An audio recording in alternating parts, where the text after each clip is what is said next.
የአና ማስታወሻ ተርጓሚ አዶኒስ ተራኪ ፋንታ ገብረ ማርያም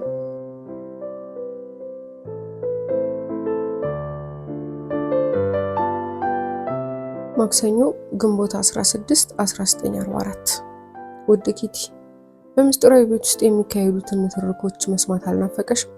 ካወራውልሽ እኮ ቆየው። እስቲ እንደው ለለውጥ ያህል ትላንትና አቶ ፋንዳንና ወይዘሮ ፋንዳን ያደረጉትን ውይይት ቃል በቃል ልንገርሽ። ወይዘሮ ፋንዳን ጀርመኖች አትላንቲክ ወል እያሉ የሚመኩበትን መከላከያቸውን ይሄኔ 10 እጥፍ እንዳጠናከሩት ምንም የሚያጠያይቅ ነገር አይደለም። አዎ እንግሊዞችን እዛው ባሉበት ገትሮ ለማቆየት ያለ ሌላ አቅማቸውን መጠቀማቸው እንደማይቀር እርግጠኛ ነኝ። አረ እንደው ማን ይሆን ሃይ የሚላቸው እነኚህ ጀርመኖች? አረ እንዴት ኃይለኞች ናቸው! አቶ ፋንዳን አዎ ኃይለኞች ናቸው። ወይዘሮ ፋንዳን አዎ በጣም። አቶ ፋንዳን አዎ ወዲም ተባለ ወዲያም ተባለ ጀርመኖች በስተመጨረሻው ጦርነቱን ማሸነፍ የሚያስችላቸው በቂ አቅም አላቸው። ያለምንም ጥርጥር ድሉ የነሱ ነው የሚሆነው። ወይዘሮ ፋንዳን ሊሆን ይችላል። እውነት ለመናገር እኔም ቦም በተቃራኒው ለማሰብ የሚያስችለኝም ፍንጭ እስካሁን አላገኘሁም። አቶ ፋንዳን እና ምን ይጠበስልኝ ባይነሽ? ወይዘሮ ፋንዳን ምንም ይጠበስልኝ አላልኩም። ጉዳዩ ስላሳሰበኝ ብቻ ነው። አቶ ፋንዳን የራስሽ ጉዳይ። አሁን ሰላም እንድትሰጪኝ እፈልጋለሁ። ሰሚያለሽ? ምንም አይነት ጥያቄሽን ለመመለስ ፈቃደኛ አይደለሁም። ድምጽሽን መስማት አልፈልግም። ወይዘሮ ፋንዳን ኡኡቴ ሲሉ ሰምታ አሉ። አየኛ ወገኛ። አቶ ፋንዳን ማለትማ እያንዳንዷን ጥያቄን ሳትወድ በግድ ትመልሳታለህ። ምክንያቱም አያስችልህማ። ኮስታራ መሆን ትፈልጋለህ እንጂ አትችልበትማ። እስከዛሬ ጥያቄን ያልመለስክበት ጊዜ ያለ ይመስልሃል? አለችው። በእርግጥ የለም። መልሶቼን ግን እንዴት እንደማሳጥርብሽ አንቺም ታውቂያለሽ። በተቻለ መጠን በአንድ ቃል ካቃተኝ በሁለት ቃላት ግፋ ካለ ደግሞ በ3 ቃላት ነው የምመልስልሽ። ወይዘሮ ፋንዳን ወጣም ወረደም ትመልስልኛለህ። በእርግጥ ምን ጊዜም ቢሆን ያንተ አባባል ትክክል እንዲሆንልህ ትፈልጋለህ። ችግሩ ግን ምን መሰለ? ችግሩ አንድም ጊዜም አንተ ይሆናል ያልከው ነገር ሆኖ አያውቅም። አቶ ፋንዳን አቤቱ አንቺም ሰው ሆነሽ በእኔ ሳክሽ ማለት ነው? ወይዘሮ ፋንዳን በጣም እንጂ አየኛ ነብይ ስማ እንጂ እንዳንተማ አንደኛ የህብረ ብሔሩ ጦር በጀርመኖች ላይ የሚያደርገው ወረራ አምና መጀመር ነበረበት። ሁለተኛ ፊንላንድ ይሄን ጊዜ ከጦርነቱ ውጪ መሆን ነበረባት። ሶስተኛ ጣሊያን ይሄን ጊዜ ሙሉ በሙሉ አልቆላት ነበር። አራተኛ ራሺያ ይሄኔ ሌምበርገንን በእጇ አስገብታ ነበር። አምስተኛ ልቀጥል? አቶ ፋንዳን ቀጥይ፣ እንዳሻሽ ቀጥይ፣ ብቻ አትገልፍጪብኝ። ወይዘሮ ፋንዳን አረ ምን ነው ብትተወኝ የኛ ነብይ። አቶ ፋንዳን ትዕግስቱን ጨርሶ ብድግ እያለ ሴትዮ እስቲ ለጊዜው አደብ ግዢና አፍሽን ለመዝጋት ሞክሪ። የምላቸው ነገሮች ሁሉ ምን ያህል ትክክል እንደሆኑ ስትደርሽበት ይገባሻል። አሁን ግን ስለፈጠረሽ አምላክ ይሄን መንጋ ምላስሽን ሰብስቢልኝ። ወይዘሮ ፋንዳን ወይ ጣጣ የፈሲታ ተቆጥታሉ። አቶ ፋንዳን ድንገርሽ አይደል በዚች ምድር ላይ እንዳንቺ ተንኳሽ የሆነች ሌላ ሴት ያለች አይመስለኝም። ለማንኛውም አንድ ቀን በገዛ ቅሌትሽ ተተብትበሽ መማቀቅሽ የማይቀር ጉዳይ እንደሆነ ወቂ። እንዴት ያለችው አኩርንችት ናት ወካችሁ። ገቢራ እንዲያለቀው እዚህ ላይ ነበር እልሻለሁ ኪቲ። ሳቄን መቆጣጠር አልቻልኩም ነበር። እማማም እንደዛው። ምስኪኑ ፒተርም እዚያው በተቀመጠበት ሽምቅቅ ከማለቱ የተነሳ ከንፈሮቹን ነቅሶ ሊጨርሳቸው ምን ቀረው መሰለሽ? አረ እንደው ምን ደደቦቹ ናቸው በእናትሽ። ቢያንስኛ ወጣቶቹ ፊት ራሳቸውን እንዲህ ከሚያቀሉ ምን አለበት ጥቂቱ እንኳን ማንነታቸውን መመርመር ቢጀምሩ። ስለ እውነት ነው ምልሽ በጣም ያፈርኩላቸው። ያንቺው አና።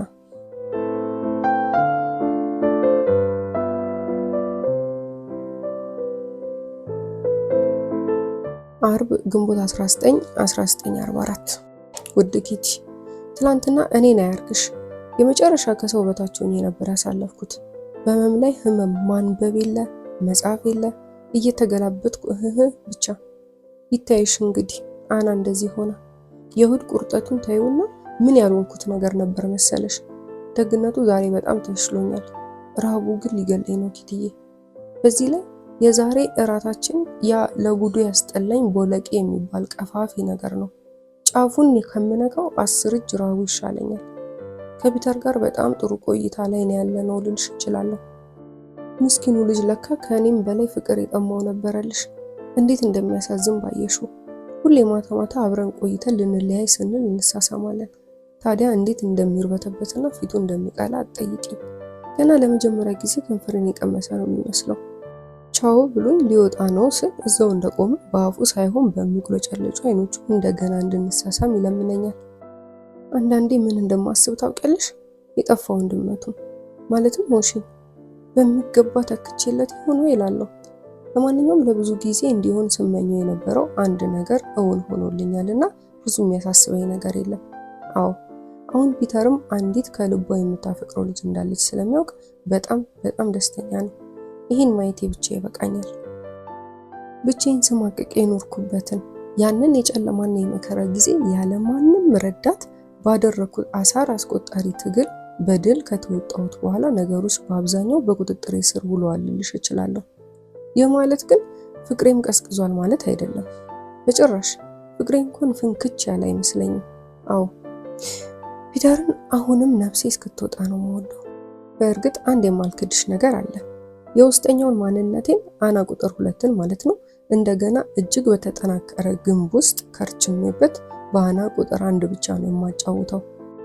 ታዲያ ያኔ እንዳደረገው ግንቡን ሰብሬ የውስጠኛውን አና ሊያት ካለ ከዚያኔው እጅግ የከበደ ስራ ይጠብቀዋል። ያንቺው አና።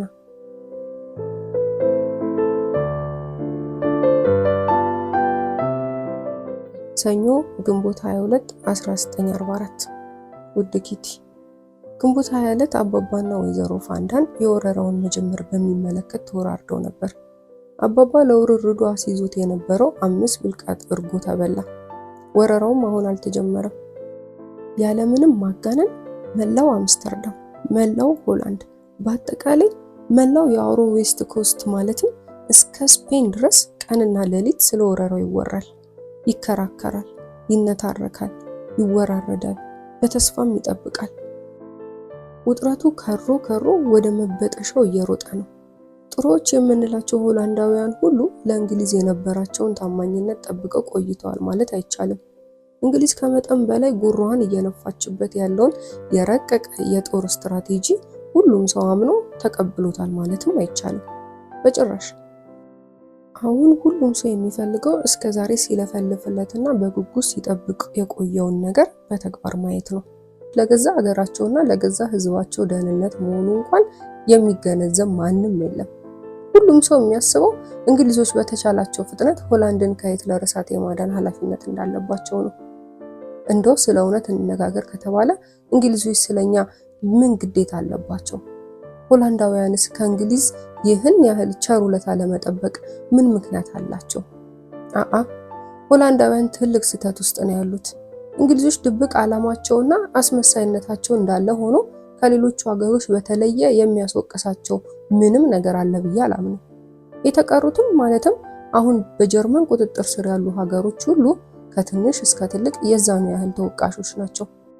ጀርመን በእነዚህ ሁሉ ዓመታት ራሷን እንደገና እስክታጠናክርና ይህን ያህል እስክታብጥ ድረስ እንግሊዝ በቸልታ አንጎላሽታታለች ብለን ብናማረራት እንኳን እንግሊዝ ጥፋተኝነቷን ትቀበላለች ብሎ ማሰብ የዋህነት ነው። እንግሊዝን በተለይ የሚያስጠይቃት ምን ምክንያት አለ?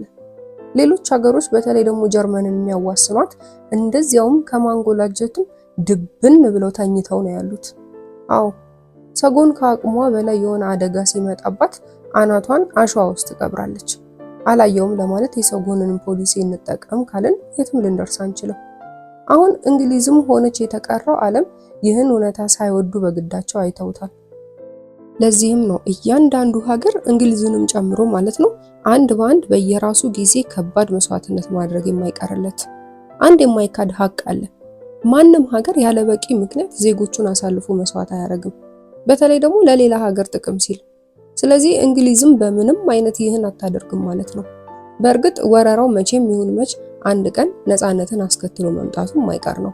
ያንን ቀን የሚወስኑት ግን እንግሊዝና አሜሪካ ናቸው። የተቀሩት ሀገሮች ሁሉ ተሰብስበው ቢንጫጩ የሚያመጡት ለውጥ አይኖርም። አንድ እጅግ የሚሰቀጥጥና የሚያሳዝን ነገር እየሰማን ያለነው ኪትዬ። እጅግ በጣም ብዙ የዓለም ህዝቦች ስለኛ ስለ አይሁዶች የነበራቸው አመለካከትና አጠቃላይ አዝማሚያ ተለውጧል ይባላል። አንቲሴማይቲዝም የሚባለው አይሁድን በአይሁድነቱ ብቻ የመጥላት ሁኔታ አዲስ ክስተት ሆኖ አይደለም ያስደነገጠን፣ አሁን እየተስፋፋ ያለበት ደረጃ እንጂ። ከዚህ በፊት ከነመኖሩ እንኳን አስቦት በማያውቁ የህዝብ ክፍሎች ሳይቀር አንቲሴማይቲዝም በሚያስፈራ ፍጥነት እየሰረጸ ነው አሉ።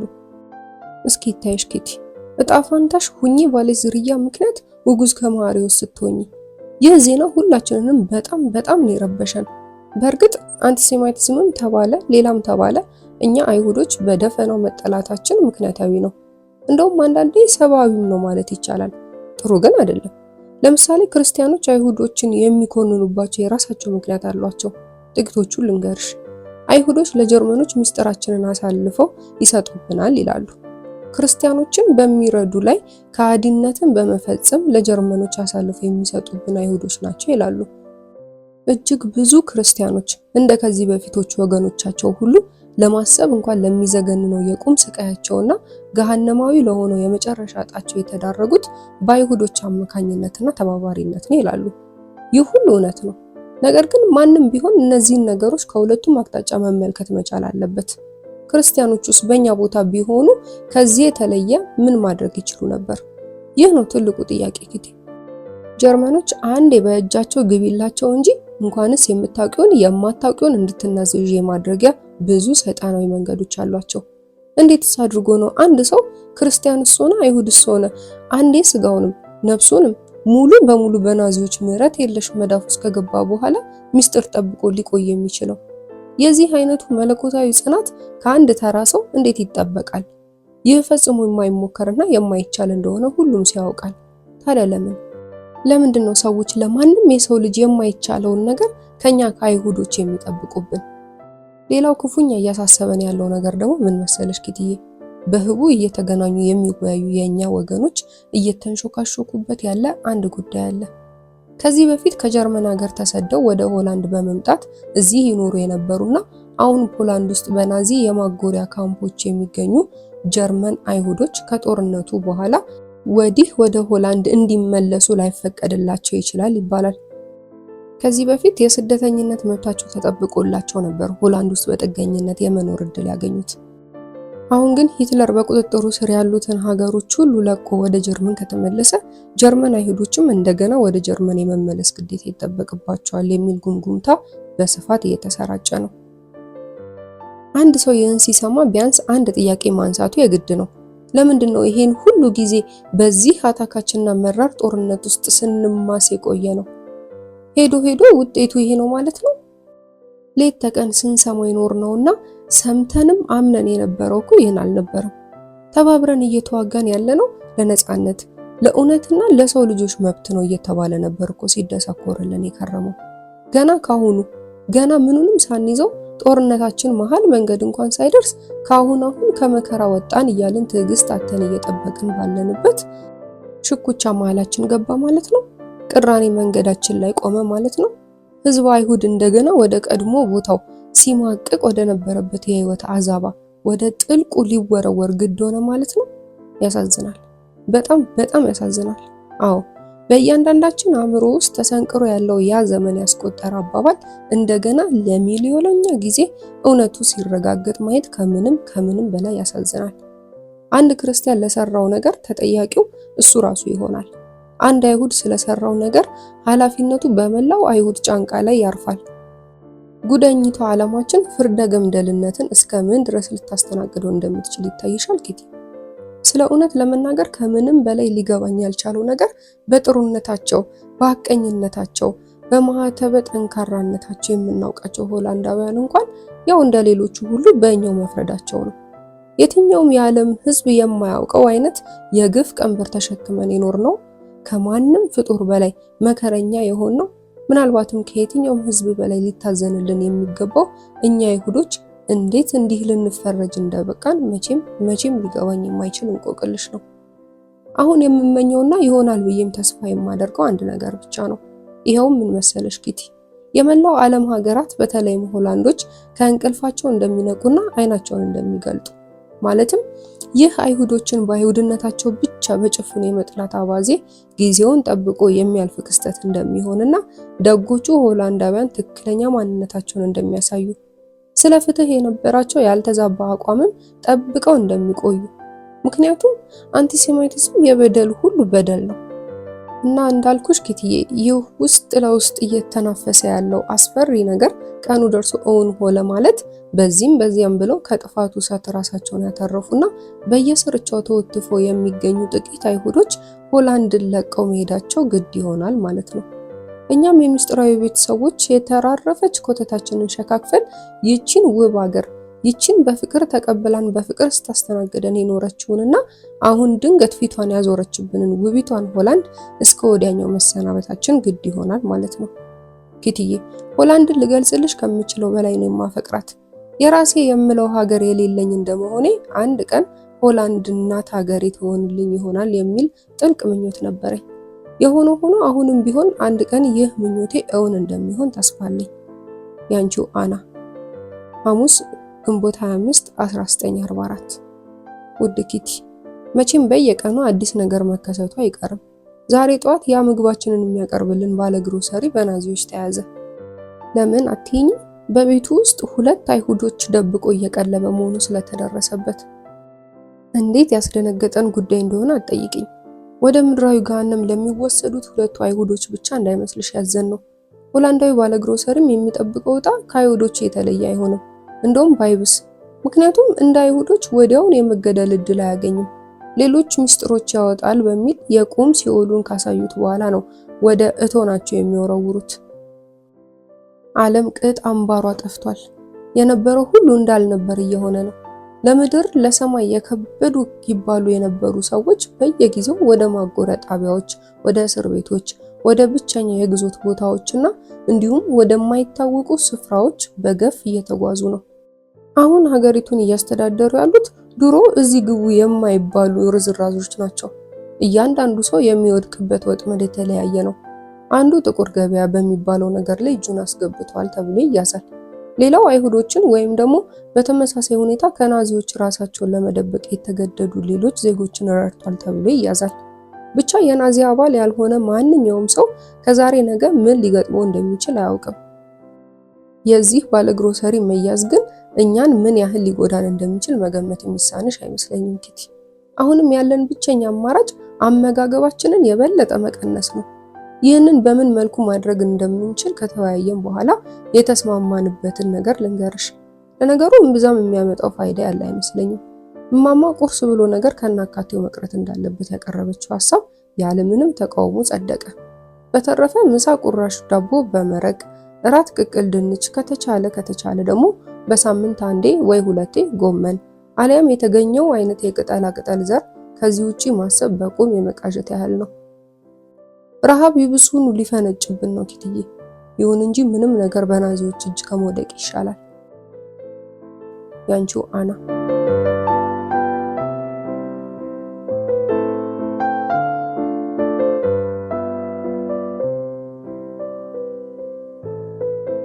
አርብ ግንቦት 26 1944። ውድ ኪቲ፣ ይሄው በስተመጨረሻ በቤታችን ውስጥ ከትላንት ጀምሮ የነበረው ውጥረት በመጠኑም ቢሆን ረገብ ባለና እኔም ከስንጥቁ መስኮት ፊት ለፊት ባለው ጠረጴዛዬና ወንበሬ ላይ ተቀምጬ ሁሉን ነገር ልጽፍልሽ ተዘጋጀሁ። መንፈሴ እንክትክት ብሎልሻል ኪትዬ። ባለፉት ጥቂት ወራት ውስጥ እንዲህ አይነት ድቅድቅ ስሜት ተሰምቶኝ አያውቅም። ያኔ ሌቦቹ ሰብሮ የገቡ ጊዜ እንኳን መንፈሴ ይህን ያህል እስከ መላሸቅ አልደረሰም ነበር ልልሽ እችላለሁ። በአንድ በኩል የግሮሰሪው ሰውያችን ጉዳይ አእምሮዬ ውስጥ እየተመላለሰ እረፍት ይነሳኛል።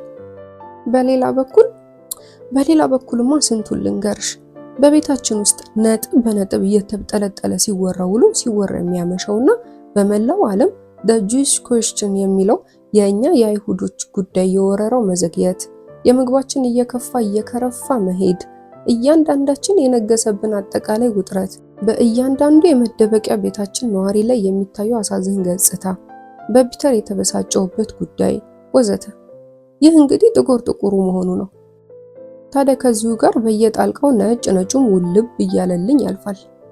ለምሳሌ የሜፔ የቃል ኪዳን ቀለበት፣ የዊትሰን በዓል መስተንግዶ፣ በነገራችን ላይ ዊትሰን ማለት ከፋሲካ በኋላ 7ኛው እሁድ ማለት ነው። የአቶ ክሌር ልደት፣ ፊልሞች፣ ኮንሰርቶች ወዘተ ብቻ ምን ልበልሽ ያ ትልቁ ለውጥ ያ በሁለቱ ተቃራኒ የህይወት ገጽታዎች መሃል ያለው ትልቅ ለውጥ ምንጊዜም አብሮን አለ። አንዱን ቀን የሁኔታዎቻችን አስቂኝ ጎናቸው እያየን ስንሳሳቅ እንውልና ሌላውን ቀን ደግሞ በስጋት ስንበረበር በሁላችንም አይኖች ውስጥ ፍርሃት፣ ውጥረትና ተስፋ መቁረጥ ሲነበብብን እንውላለን። ታዲያ ከኛ በላይ የሚያሳዝኑኝ አሳር የሚያህለውን የስምምነታችን ጣጣ ተሸክመው ያሉት ሜፔና አቶ ክሌር ናቸው። አዎ ይህንን ሁሉ ጊዜ ተደብቀን ለቆየነው 8 ባዕዳን የሚያስፈልጉንን ነገሮች ለማሟላት የአቅሟን ሁሉ ስትማስን የኖረችው ሜፔና ከምንሰጋበት አደጋ የመጠበቁን ተራራ የሚያህል ኃላፊነት ተሸክሞ አእምሮ ክፉኛ ከመወጠሩ የተነሳ ማውራት እንኳን እየተሳነ የመጣው አቶ ክሌር። እስቲ አስቢው ኪቲ፣ እዚህ የሰቆቃ ዋሻ ውስጥ ታሽገን ስንኖር ይኸው ድፍን 2 ዓመታችን። እስከ መቼ ይሆን ይህን እጅ የሚል ህይወትና እለት ተእለት እንደ ጅማት እየከረረ የሚሄድ የመንፈስ ውጥረት ችለን መጠበቅ ያለብን? የፍሳሽ መውረጃ ቱቦ ስለተደፈነ ምንም አይነት ቧንቧ መክፈት አንችልም። ሲበስብን ብቻ የጭል ታህል ካልሆነ በስተቀር ማለት ነው። ወደ መጸዳጃ ቤት ስንገባ ብሩሽና ለዚሁ ብለን ካጠራቀምነው ቆሻሻ ውሃ ላይ በእቃ ቀንሰን ይዘን መግባት አለብን። ለዛሬውስ እንደምንም እንወጣለን። ቱቦ ሰሪው ብቻውን ሊሰራው የማይችለው ከሆነ ግን ምን እንደሚውጠን እንጃ። የማዘጋጃ ቤት ሰዎች እንደሆነ እስከ ማክሰኞ ዝር ማለት አይችሉም። ሜፔ ለዊትሰን በዓላችን በአሻንጉሊት ቅርጽ የተሰራ ኬክ ላከችልን። ከኬኩ ጋር በላከችልን ማስታወሻ ላይ ሃፒ ዊትሰን የሚል ጽሑፏን ሳየው ያላገጠችብን አይነት ሆኖ ነበር የተሰማኝ። እውነቴን ነው ኪቲ፣ አጋነንሽው አትበይኝና እንዲያውም የክፍለ ዘመኑ ታላቅ ምጸት ሊባል የሚችል ነው። አሁን ያለንበት አጠቃላይ ሁኔታ በምንም አይነት ለወጉ እንኳን ቢሆን ሃፒ ሊባል አይገባውም። በባለ ግሮሰሪያችን ላይ የደረሰውን ያልታሰበ ክፉ ዕጣ ካወቅን በኋላ መንፈሳችን ይብሱኑ እየተናወጠ ነው። እዚህም እዛም የምትሰሚው ውስ የሚሉ ማስጠንቀቂያዎችን ብቻ ነው። የቤታችን ጸጥታ ከምን ጊዜውም በላይ ሊውጠን ደርሷል። የሰውየውን ቤት በኃይል ሰብሮ የገቡትና 2 አይሁዶች ከሰውየው ጭምር ጎትተው አውጥተው ወደ መቀመቃቸው የጫኗቸው የናዚ ፖሊሶች ናቸው። ይህን ያደረጉት እኛም ላይ ሊሆን ይችል ነበር ማለት ነው። አይበለውና ተራችን ደርሶ በአንድ በተረገመ ቀን ይቅር ኪቲ፣ ይሄን እንኳን ባልጽፎ ይሻላል። ይሁን እንጂ ዛሬ ቀኑን ሙሉ ከአእምሮዬ አልወጣልሽ ብሎ ሲያስጨንቀኝ የዋለ ጥያቄ ነው። እስከዛሬ ያሳለፍኩት ያ ሁሉ የጭንቀትና የፍርሃት ጊዜ እንደገና ፊቱን አዙሮ እያፈጠጠብኝ እያጉረጠረጠብኝ ነው ያለው። ዛሬ ማታ 2 ሰዓት ላይ ከታችኛው ቢሮ ውስጥ ወዳለው መጸዳጃ ቤት ብቻዬን መሄድ ነበረብኝ። ሌሎቹ ሁሉ ራዲዮኑን ከበው ወሬ እያዳመጡ ስለነበር ማንንም አብሮኝ እንዲሄድ መጠየቅ አልታየኝም። በዚህም ላይ የሌሎችን እርዳታ መሻቴ በእጅጉ ተፈታተነኝ። ደፋርና ቆራጥ መሆን ፈለኩ። ግን እንዴት ከባድ ነገር መሰለሽ ኪትዬ። ምን ጊዜም እዛ ሰፊና ጸጥ ያለ ቢሮ ውስጥ ብቻዬን ስሆንና ከበላይ የነሱ ግርግርና እንቅስቃሴ የሚፈጥረው በውል የማይለይ የታፈነ ድምጽ ከበታቼ በጎዳና የሚያልፉ መኪናዎች ከሚያሰሙት ሞተርና ጥሩምባ ጋር ተደባልቆ ሲሰማኝ ልገልጽልሽ የማልችለው አይነት ስጋት ይወረኛል። ከተለመደው የተለየ ማለት ነው።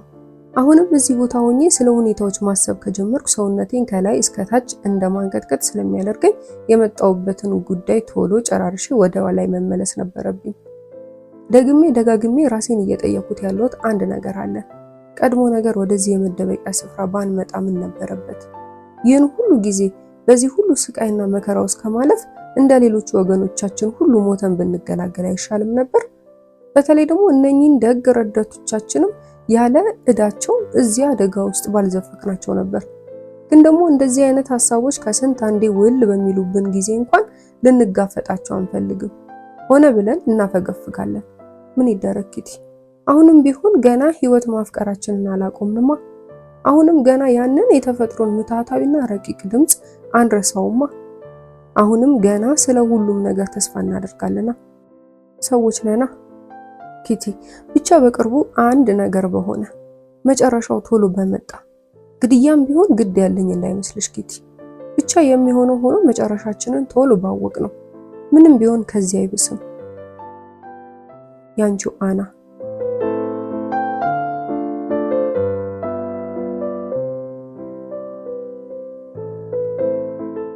ማክሰኞ ሰኔ 6 1944።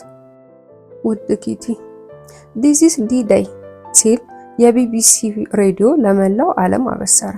በእርግጥ ዲስ ኢዝ ዲ ዴይ ወረራው የሚጀምርበት ቀን ማለት ነው። ማመን ትችያለሽ ኪቲዬ፣ ወረራው ሊጀምር ነው። ዛሬ ጠዋት 2 ሰዓት ላይ ነበር ቢቢሲ ይህንን ድንቅ ዜና ያስተላለፈው። ካሊስ፣ የሎኝ፣ ሌሄቨር እና ቼርበርግ ለካሊስንም ጨምሮ በወረደባቸው የቦምብ ናዳ እንዳልነበሩ ሆነዋል ተባለ። በተጨማሪም ለጥንቃቄ ሲባል ጥቃቱ ከጀመረበት ቦታ በ35 ኪሎ ሜትር ዙሪያ ለሚገኙ በናዚ ቁጥጥር ስር ለዋሉ ሀገሮች የማስጠንቀቂያ መልእክት ተላለፈ። እያንዳንዱ ነዋሪ ለሚደረገው ከባድ የቦምብ ድብደባ ራሱን ማዘጋጀትና በተጠንቀቅ መጠበቅ እንዳለበት የሚገልጽ መልእክት። የሚቻላቸው ከሆነ እንግሊዞች ከድብደባው 1 ሰዓት ቀደም ብለው ለተጠቀሱት ቦታዎች የማስጠንቀቂያ ወረቀት በአውሮፕላን ይበተናሉ። የጀርመን የዜና ማሰራጫዎች እንደገለጹት የእንግሊዝ ፓራ ኮማንዶዎች ከአየር ላይ በፓራሹት እንደ ዝናብ እየወረዱ በፈረንሳይ ጠረፍ ላይ አርፈዋል። የእንግሊዝ የጦር አውሮፕላን ተሸካሚ መርከቦች በበኩላቸው ከጀርመን የባህር ኃይል ጋር ከባድ ውጊያ ላይ ናቸው አለ ቢቢሲ። የምስጢራዊ ቤት ነዋሪዎች ከማለዳው 3 ሰዓት ላይ መካከለኛው የጋራ ክፍላችን ውስጥ ተሰብስበን በሁኔታው ላይ ተወያየንበት። የአብዛኛዎቻችን ስሜት ተመሳሳይ ነበር። ይሄ ነገር ልክ ከ2 ዓመት በፊት ተደርጎ እንደነበረው እንደ ዴፒው አይነት የሙከራ ጥቃት ይሆን እንዴ? ከዚሁ ጥርጣሬያችን ጋር 1 ሰዓት ያህል እንደቆየን 4 ሰዓት ላይ ቢቢሲ በጀርመንኛ፣ በሆላንድኛ፣ በፈረንሳይኛ እንዲሁም በሌሎች የተለያዩ ቋንቋዎች ወረራው ተጀምሯል የሚለውን ዜና በተደጋጋሚ አስተጋባ። ይህ ማለት ትክክለኛው ወረራ ተጀመረ ማለት ነው። ደስ አይልም ኪቲ? በጣም ደስ አይልም? 5 ሰዓት ላይ በቢቢሲ ሬዲዮ የጀርመንኛ ቋንቋ ስርጭት ዋና ኮማንደሩ ጄኔራል አይዘናወር ንግግር አደረጉ። 7 ሰዓት ላይ በቢቢሲ የእንግሊዝኛ ስርጭት 11000 የጦር አውሮፕላኖች ናቸው ለወረራው የተሰለፉት፣ ምንም የማያቋርጥ የደርሶ መልስ በረራ እያደረጉ ጥቃታቸውን በብቃት እየተወጡና ፓራኮማንዶቹን በቦታቸው እያራገፉ ነው። 4000 የጦር መርከቦች ደግሞ ጭነው ያመጧቸውን ወታደሮችና ቁሳቁሶች በቼርበርግና በሌሉቨር መሃል በማራገፍ ላይ ይገኛሉ። በጥምር እየተንቀሳቀሱት የእንግሊዝና የአሜሪካ ወታደሮች የጦፈ ውጊያ ላይ ናቸው አሉ የተባሉት ታላላቅ ሰዎች ንግግር እያደረጉ ጌርባርዲ የቤልጂየሙ ጠቅላይ ሚኒስትር፣ የኖርዌዩ ንጉስ ሃከን፣ የፈረንሳዩ ዳጎል፣ የኢንግላንዱ ንጉስ፣ በመጨረሻም ታላቁ ዊንስተን ቸርችል። ታላቅ መጨናነቅና መረባበሽ በምስጢራዊ ቤት። ይህን ሁሉ ጊዜ ከመጠን ባለፈ ናፍቆት ሲጠበቅ የኖረውና ያ ብዙ የተበላለት ግን ደግሞ አጓጊነቱ ከሚገባው በላይ ገዝፎ የልጆች ተረት እየመሰለ የመጣው ነፃ መውጣት ብሎ ነገር እውን የሚሆንበት ጊዜ በእርግጥ ይመጣ ይሆን? በእርግጥ ነፃነታችንን በዚሁ ዓመት በ1944 ልናገኘው እንችል ይሆን? አሁንም በእርግጠኝነት የምናውቀው ነገር የለንም። ይሁን እንጂ ቢያንስ ከውስጣችን እየደረቀ የነበረው ተስፋችን እንደገና ማቆጥቆጥና መለምለም ጀምሯል። በአዲስ መንፈስ እየተሞላንና ዳግም የመንፈስ ጽናትን እያገኘን ነው። ከመቼውም በላይ ጥርሳችንን ነክሰን በትዕግስትና በእርጋታ መጠበቅ ያለብንም አሁን ነው። ኪቲ፣ በወረራው ከምንም በላይ የተደሰትኩበት ጉዳይ ምን መሰለሽ? ለመጀመሪያ ጊዜ ወዳጆች እየቀረቡን መሆኑ ስለሚሰማኝ ነው። ለዚህ ሁሉ ጊዜ በእነዚያ የምድር ጉዶችና አረመኔዎቹ ጀርመኖች እጅ ስንማቀቅ ነው ነው። እያንዳንዷን ቅጽበት የቢላቸው ስለት ጉሮሯችን ላይ የተሰማን ያሳለፍናት። ታዲያ የወገኖቻችን መምጣትና የነፃ መውጫ ጊዜያችን መቃረብ ከማሰብ የበለጠ የሚያጽናና ሰውን የሚያረጋጋ ምን ነገር ይኖራል? ከዚህ በኋላ ጉዳዩ የኛ የአይሁዶች አይደለም። ይልቅዬም የሆላንድና የተቀሩት በናዚ ቁጥጥር ስር ያሉ የአውሮፓ ሀገሮች ሁሉ ነው። እንግዲህ ምናልባት በመስከረም ወይ በጥቅምት ወደ ትምህርት ቤቴ መመለስ እችል ይሆናል። የማርጎትም ግምት ይኸው ነው። በተረፈ ቻው ኪትዬ። በሚቻለኝ ሁሉ ወረራውን በተመለከተ የሚሰራጩትን ዋና ዜናዎች ሁሉ በየጊዜው ላሳውቅሽ እሞክራለሁ። ያንቺው አና።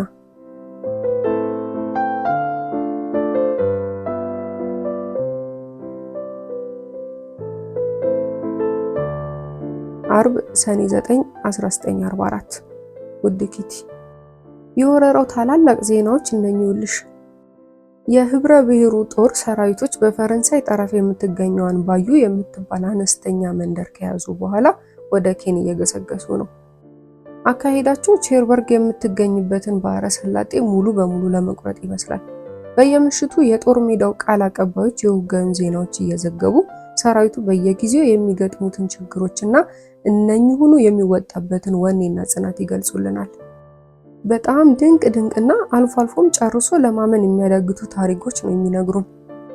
ከዚህም ሌላ ወደ እንግሊዝ ተመልሰው ተወስደው በሕክምና ላይ ከሚገኙ የጦር ቁስለኞች አንዳንዶቹ በግንባር ወደ ማይክሮፎኑ እየቀረቡ በገዛ ድምጻቸው ስለ ጦርነት ሁኔታ ያወጉናል። ምንም እንኳን የአየር ሁኔታው ጭጋጋማና አስቸጋሪ ቢሆንም የአየር ኃይሉ ቦምብ ጣይ አውሮፕላኖች ሰማዩ ላይ እንደ ክረምት አግቢ እየተርመሰመሱ ግዳጃቸውን በሚገባ በመወጣት ላይ ናቸው ይባላል። የዲዴይ ዕለት ወረራው የጀመረበት ዕለት ማለት ነው። ቸርችል ከህብረ ብሔሩ ጦር ጋር ወደ ውጊያው ስፍራ ለመሄድ በጣም ፈልገው እንደነበርና ጄኔራል አይዘናወር እንዲሁም የተቀሩት ጄኔራሎች በብዙ ትግል ሀሳባቸውን እንዳስቀየሯቸው በቢቢሲ ሰማን። እስቲ አስቢ ኪቲ፣ በዚህ እድሜያቸው ምን አይነት ወኔ ቢኖራቸው ነው? አሁን ቢያንስ 70 ሳይሞላቸው እንደማይቀር እርግጠኛ ነኝ። በምስጢራዊ ቤት ውስጥ ተፈጥሮ የነበረው የስሜት መጋጋል አሁን በመጠኑ ረገብ ብሏል። ይሁን እንጂ አሁንም ቢሆን ጦርነቱ በዚህ ዓመት መጨረሻ ላይ እንደሚጠናቀቅ ተስፋ እያደረግን ያለ ነው። ውይ መጠናቀቅም አለበት፣ ቢያንስ ለወይዘሮ ፋንዳን ሲል። ንጭንጯ ሊገለን ነው ኪቲ። በፊት ያው እንደምታውቂው ወረራው ዘገየ በሚል ንጭንጭ ነበር የምታሳብደን። አሁን ደግሞ አዲስ ዘፈን አውጥታልሻለች፣ የአየር ሁኔታው መረረኝ የሚል። እንድቹ እኝኝ እንዳለችብን ይመሻል ይነጋል ነው ማውራሽ። በርሜል ሙሉ ቀዝቃዛ ውሃ ውስጥ ነክሮ ጣራው ላይ ማስቀመጥ ነበር። እሷንስ ከአቶ ፋንዳንና ከፒተር በስተቀር ሁሉም የምስጢራዊ ቤት ሰዎች ሃንጋሪያን የተሰየውን ትራዮሎጂ አንብበውታል። ስለ ታላቁ የሙዚቃ ቀማሪ ፍራንዝ ሊስት የህይወት ታሪክ የሚያወሳ በጣም ደስ የሚል መጽሐፍ ነው። ግን እንደኔ መጽሐፉ በአብዛኛው ስለ ሴቶች የሚያወራ መሆኑ በመጠኑም ቢሆን ደከም አድርጎታል ባይ ነኝ። በነገራችን ላይ ኪቲ፣ ፍራንዝ ሊስት በጊዜው ተወዳዳሪ ያልነበረው ዝነኛ ፒያኒስት ብቻ ሳይሆን አለ የተባለ አተራማሽም ነበር። እስከ መጨረሻው ማለትም እስከ 70 ዓመት ዘመኑ ድረስ የሴቶች አውራ ዶሮ እንደነበር ነው የሚነገርለት። በዚህ ላይ ቀልደኛ ጠባሽ እንዳይመስልሽ፣ ምርጧን ነበር ጠብ የሚያደርግልሽ። ፍቅረኞቹ ከነበሩት ጥቂቶቹ ልጥቀስልሽ። ክብርት ማሪያ ዳጎል፣ ልዕልት ካሎሪን ሳይን፣ ዳንሰኛዋ ሎላ ሞንቴዝ፣ ፒያኒስት አግነስ ኪንጎርስ፣ ፒያኒስት ሶፊ ሜንተር፣ ልዕልት ኦልጋ ጃኒያን እና ክብርት ኦልጎ ሜንዶፍ፣ ተዋናይ ሊላ ወዘተ። ማለቂያ የላቸውም ነው የማወራሽ።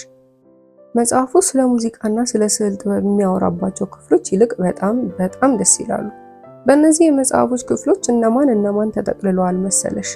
ሹማን፣ ክላራ ዋይክ፣ ሄክተር ቤርሊዮዝ፣ ጆሃንስ ብራምስ፣ ቢቶቨን፣ ጆሃኪም፣ ሪቻርድ ዋገር፣ ሃንስ ቮን፣ ፍሬድሪክ ሾፐን፣ ሂትለር፣ ሃሜል፣ ዜርኒ፣ ሮሲኒ፣ ቼሪቡኒ፣ ጋኒኒ፣ ሜንደልሰን ወዘተ። ፍራንዝ ሊስት በባህሪው በጣም ጥሩ፣ በጣም ደግና ስለራሱም ያለው ግምት ከግብዝነት እጅግ የራቀ ሰው ነበር። ከመጠን ያለፈ ከንቱነቱ እንዳለ ሆኖ ማለት ነው። የቀረቡትን ሰዎች ሁሉ ከመርዳት ወደ ኋላ ብሎ አያውቅም ነበር ይባላል። በተረፈ ለእሱ ሙዚቃ ማለት ሁሉም ነገር ማለት ነበር። እንደ ነፍሱ የሚወዳቸው 2 ነገሮች ደግሞ ምን ነበሩ መሰለሽ? ኮኛክና ሴቶች። በተረፈ ሆደ ባሻ፣ የማንንም እንባ ማየት የማይችል በጣም ጨዋ፣ ምንም አይነት ውለታ ቢጠየቅ እምቢ ማለት የማይሆንለት፣ ለገንዘብ ቅንጣት ደንታ ያልነበረው ሰው ነበር። የሃይማኖት ነፃነትን እንዲሁም የዓለም ሰላምን አጥብቆ ያፈቅር እንደነበረ ብዙዎች መስክረውለታል። ዋው ፍራንክ ሊስት። ያንቺው አና። ማክሰኞ ሰኔ 13 1944። ውድ ኪቲ፣ ትላንት አንድ ሌላ የልደት ቀን ያለፈ፣ ስለዚህ አሁን 15 ዓመት ሆነኝ ማለት ነው።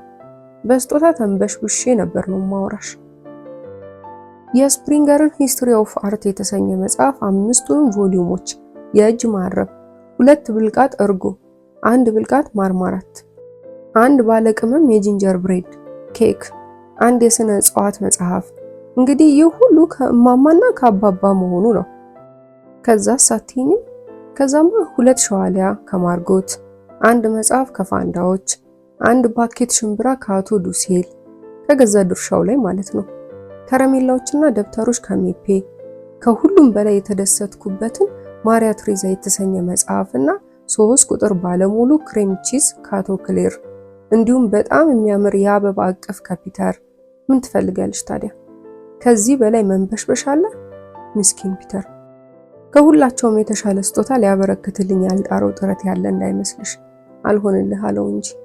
ምንም እንኳን የአየር ሁኔታው በጣም መጥፎና አስቸጋሪ ቢሆንም ቁጥር ስፍር የሌላቸው አውሎ ነፋሶች፣ ያለማቋረጥ የሚወርደው ዶፍ፣ ባህር ውቅያኖስን እያናወጠ ያለው ኃይለኛ ማዕበል ጨርሶ የሚያላውስ ባይመስልም እድሜ ለህብረ ብሔሩ ጦር ሰራዊቶች የማይበገር ጽናት። አሁንም ስለ ወረራው እጅግ በጣም ጥሩ ዜናዎች እየደረሱን ነው። ትላንትና ቸርችል፣ ስማት፣ አይዘናወር እና አርኖልድ በጦሩ ድል አድራጊነት ነፃ የወጡትን የፈረንሳይ መንደሮች ጎበኙ። ጠረፉን በከባድ መሳሪያ ይደበድቡ ከነበሩት ባለ ቶርፒዶ መርከቦች በአንዱ ውስጥ ከነበሩ ተሳፋሪዎች አንዱ ቸርችል ነበር። ይህ ቸርችል የሚባል ሰው እንደ ብዙዎቹ ጀግና ወንዶች ሁሉ ፍርሃት ምን እንደሆነ የሚያውቅ አይመስልም። እንዴት የሚያስቀናኝ ሰው መሰለሽ! በእርግጥ እነዚህ ዜናዎች እዛ ውጪ ላለው ሕዝብ ምን አይነት ስሜት እንደሚሰጡት ለመገመት እዚህ ውስጥ ላለነው ሰዎች ይቸግረናል። ይሁን እንጂ ከሚገባው በላይ ሲያንጎላጁ የከረሙት ፈዛዛ እንግሊዞች በስተመጨረሻው እጅጌያቸውን ሰብሰብ አድርገው አንድ ነገር ለማድረግ በመብቃታቸው ሕዝቦች እንደተደሰቱ ምንም ጥርጥር የለውም። አሁን ነገሩ ሁሉ የተገላቢጦሽ ሆኗል። እናም በእንግሊዞች ላይ ንቀታቸውን ሲያሳዩ ኢንግላንድን በምድረ ሽማግሌ የምትመራ ሀገር እያሉ ሲያላግጡባት የቆዩ፣ በአንድ በኩል ጀርመኖችን እንደ አንዳች እየጠሉ በሌላ በኩል ደግሞ እንግሊዞችን ቡኩኖች በሚል ቅጽል ስም ሲጠራቸው የቆዩ ማንኛቸውም ሆላንዳውያን አሁን መሬት ተከፍቶ በዋጠን አይነት ኮምሽሽ ብለዋል። የታባታቸው እንኳንም የእጃቸውን አገኙ።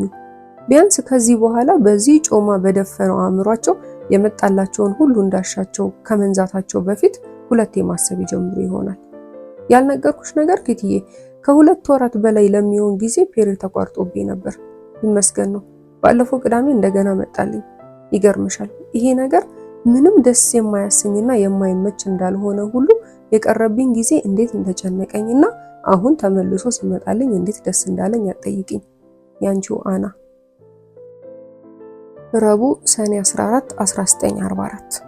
ውድ ኪቲ፣ የአንጎሌ ጓዳ ጎድጓዳው ስፍር ቁጥር በሌላቸው ምኞቶች፣ ማለቂያ በሌላቸው ሐሳቦች፣ ከምስጢራዊ ቤተሰቦች በየግማሽ ሰዓቱ በሚሰነዘሩብኝ ክሶችና ዘለፋ ተወጥሯል።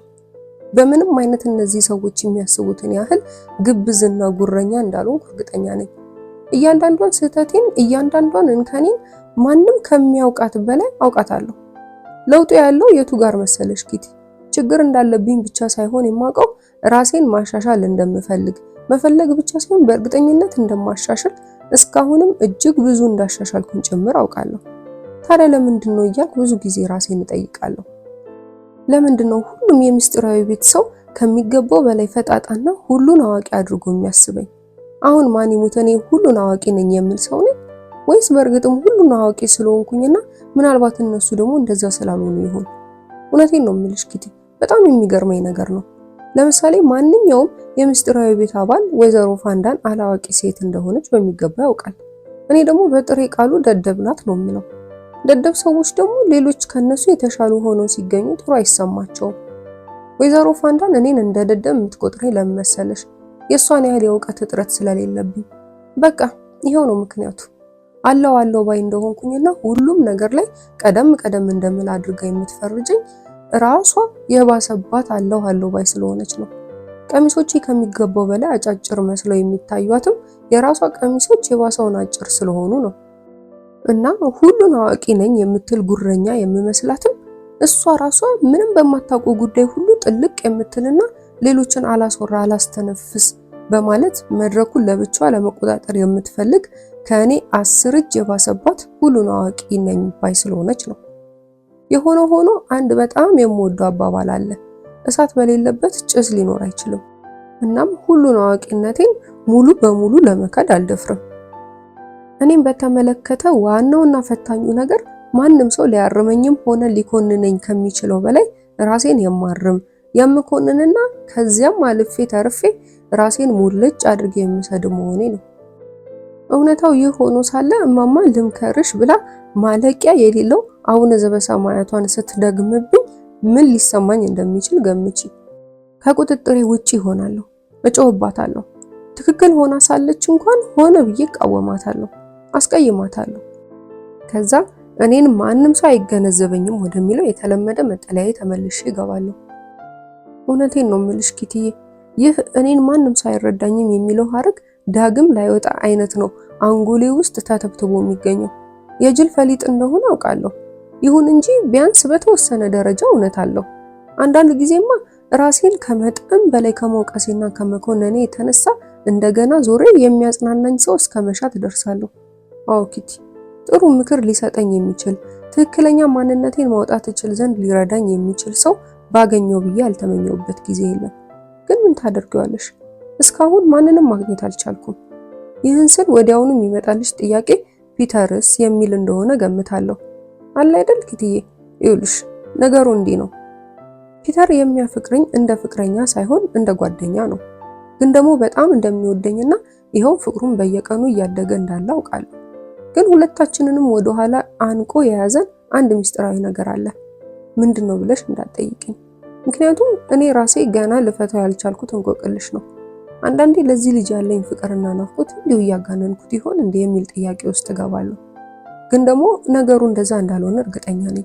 ምክንያቱም ለሁለት ቀን እንኳን ወደ ክፍሉ ሳልሄድ ከቀረው የምሆነው ነው የሚያስጠላኝ። ከመቼውም በላይ በናፍቆቱ ቅጥል እላለሁ። ፒተር በጣም ጥሩና የሚወደድ ልጅ መሆኑ ምንም የሚያጠያይቅ ነገር አይደለም። ያም ሆኖ ብዙ የማልወድለት ነገሮች እንዳሉ ልክድ አልችልም። በተለይ ለሃይማኖት ያለው ጥላቻ፣ ስለ ምግብ አውርቶ የማይጠግበው ነገር፣ እንዲሁም ስለ ሌሎች የማይረቡና አሰልቺ ጉዳዮች በልዩ ጽሞና እያወራ የሚያዝገኝ ነገር ከማይጥሙኝ ባህሪዎቹ ዋናዎቹ ናቸው።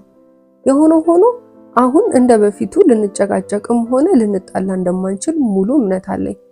ምክንያቱም ይህ እንዳይሆን ቀጥተኛና ግልጽ ስምምነት አድርገናል።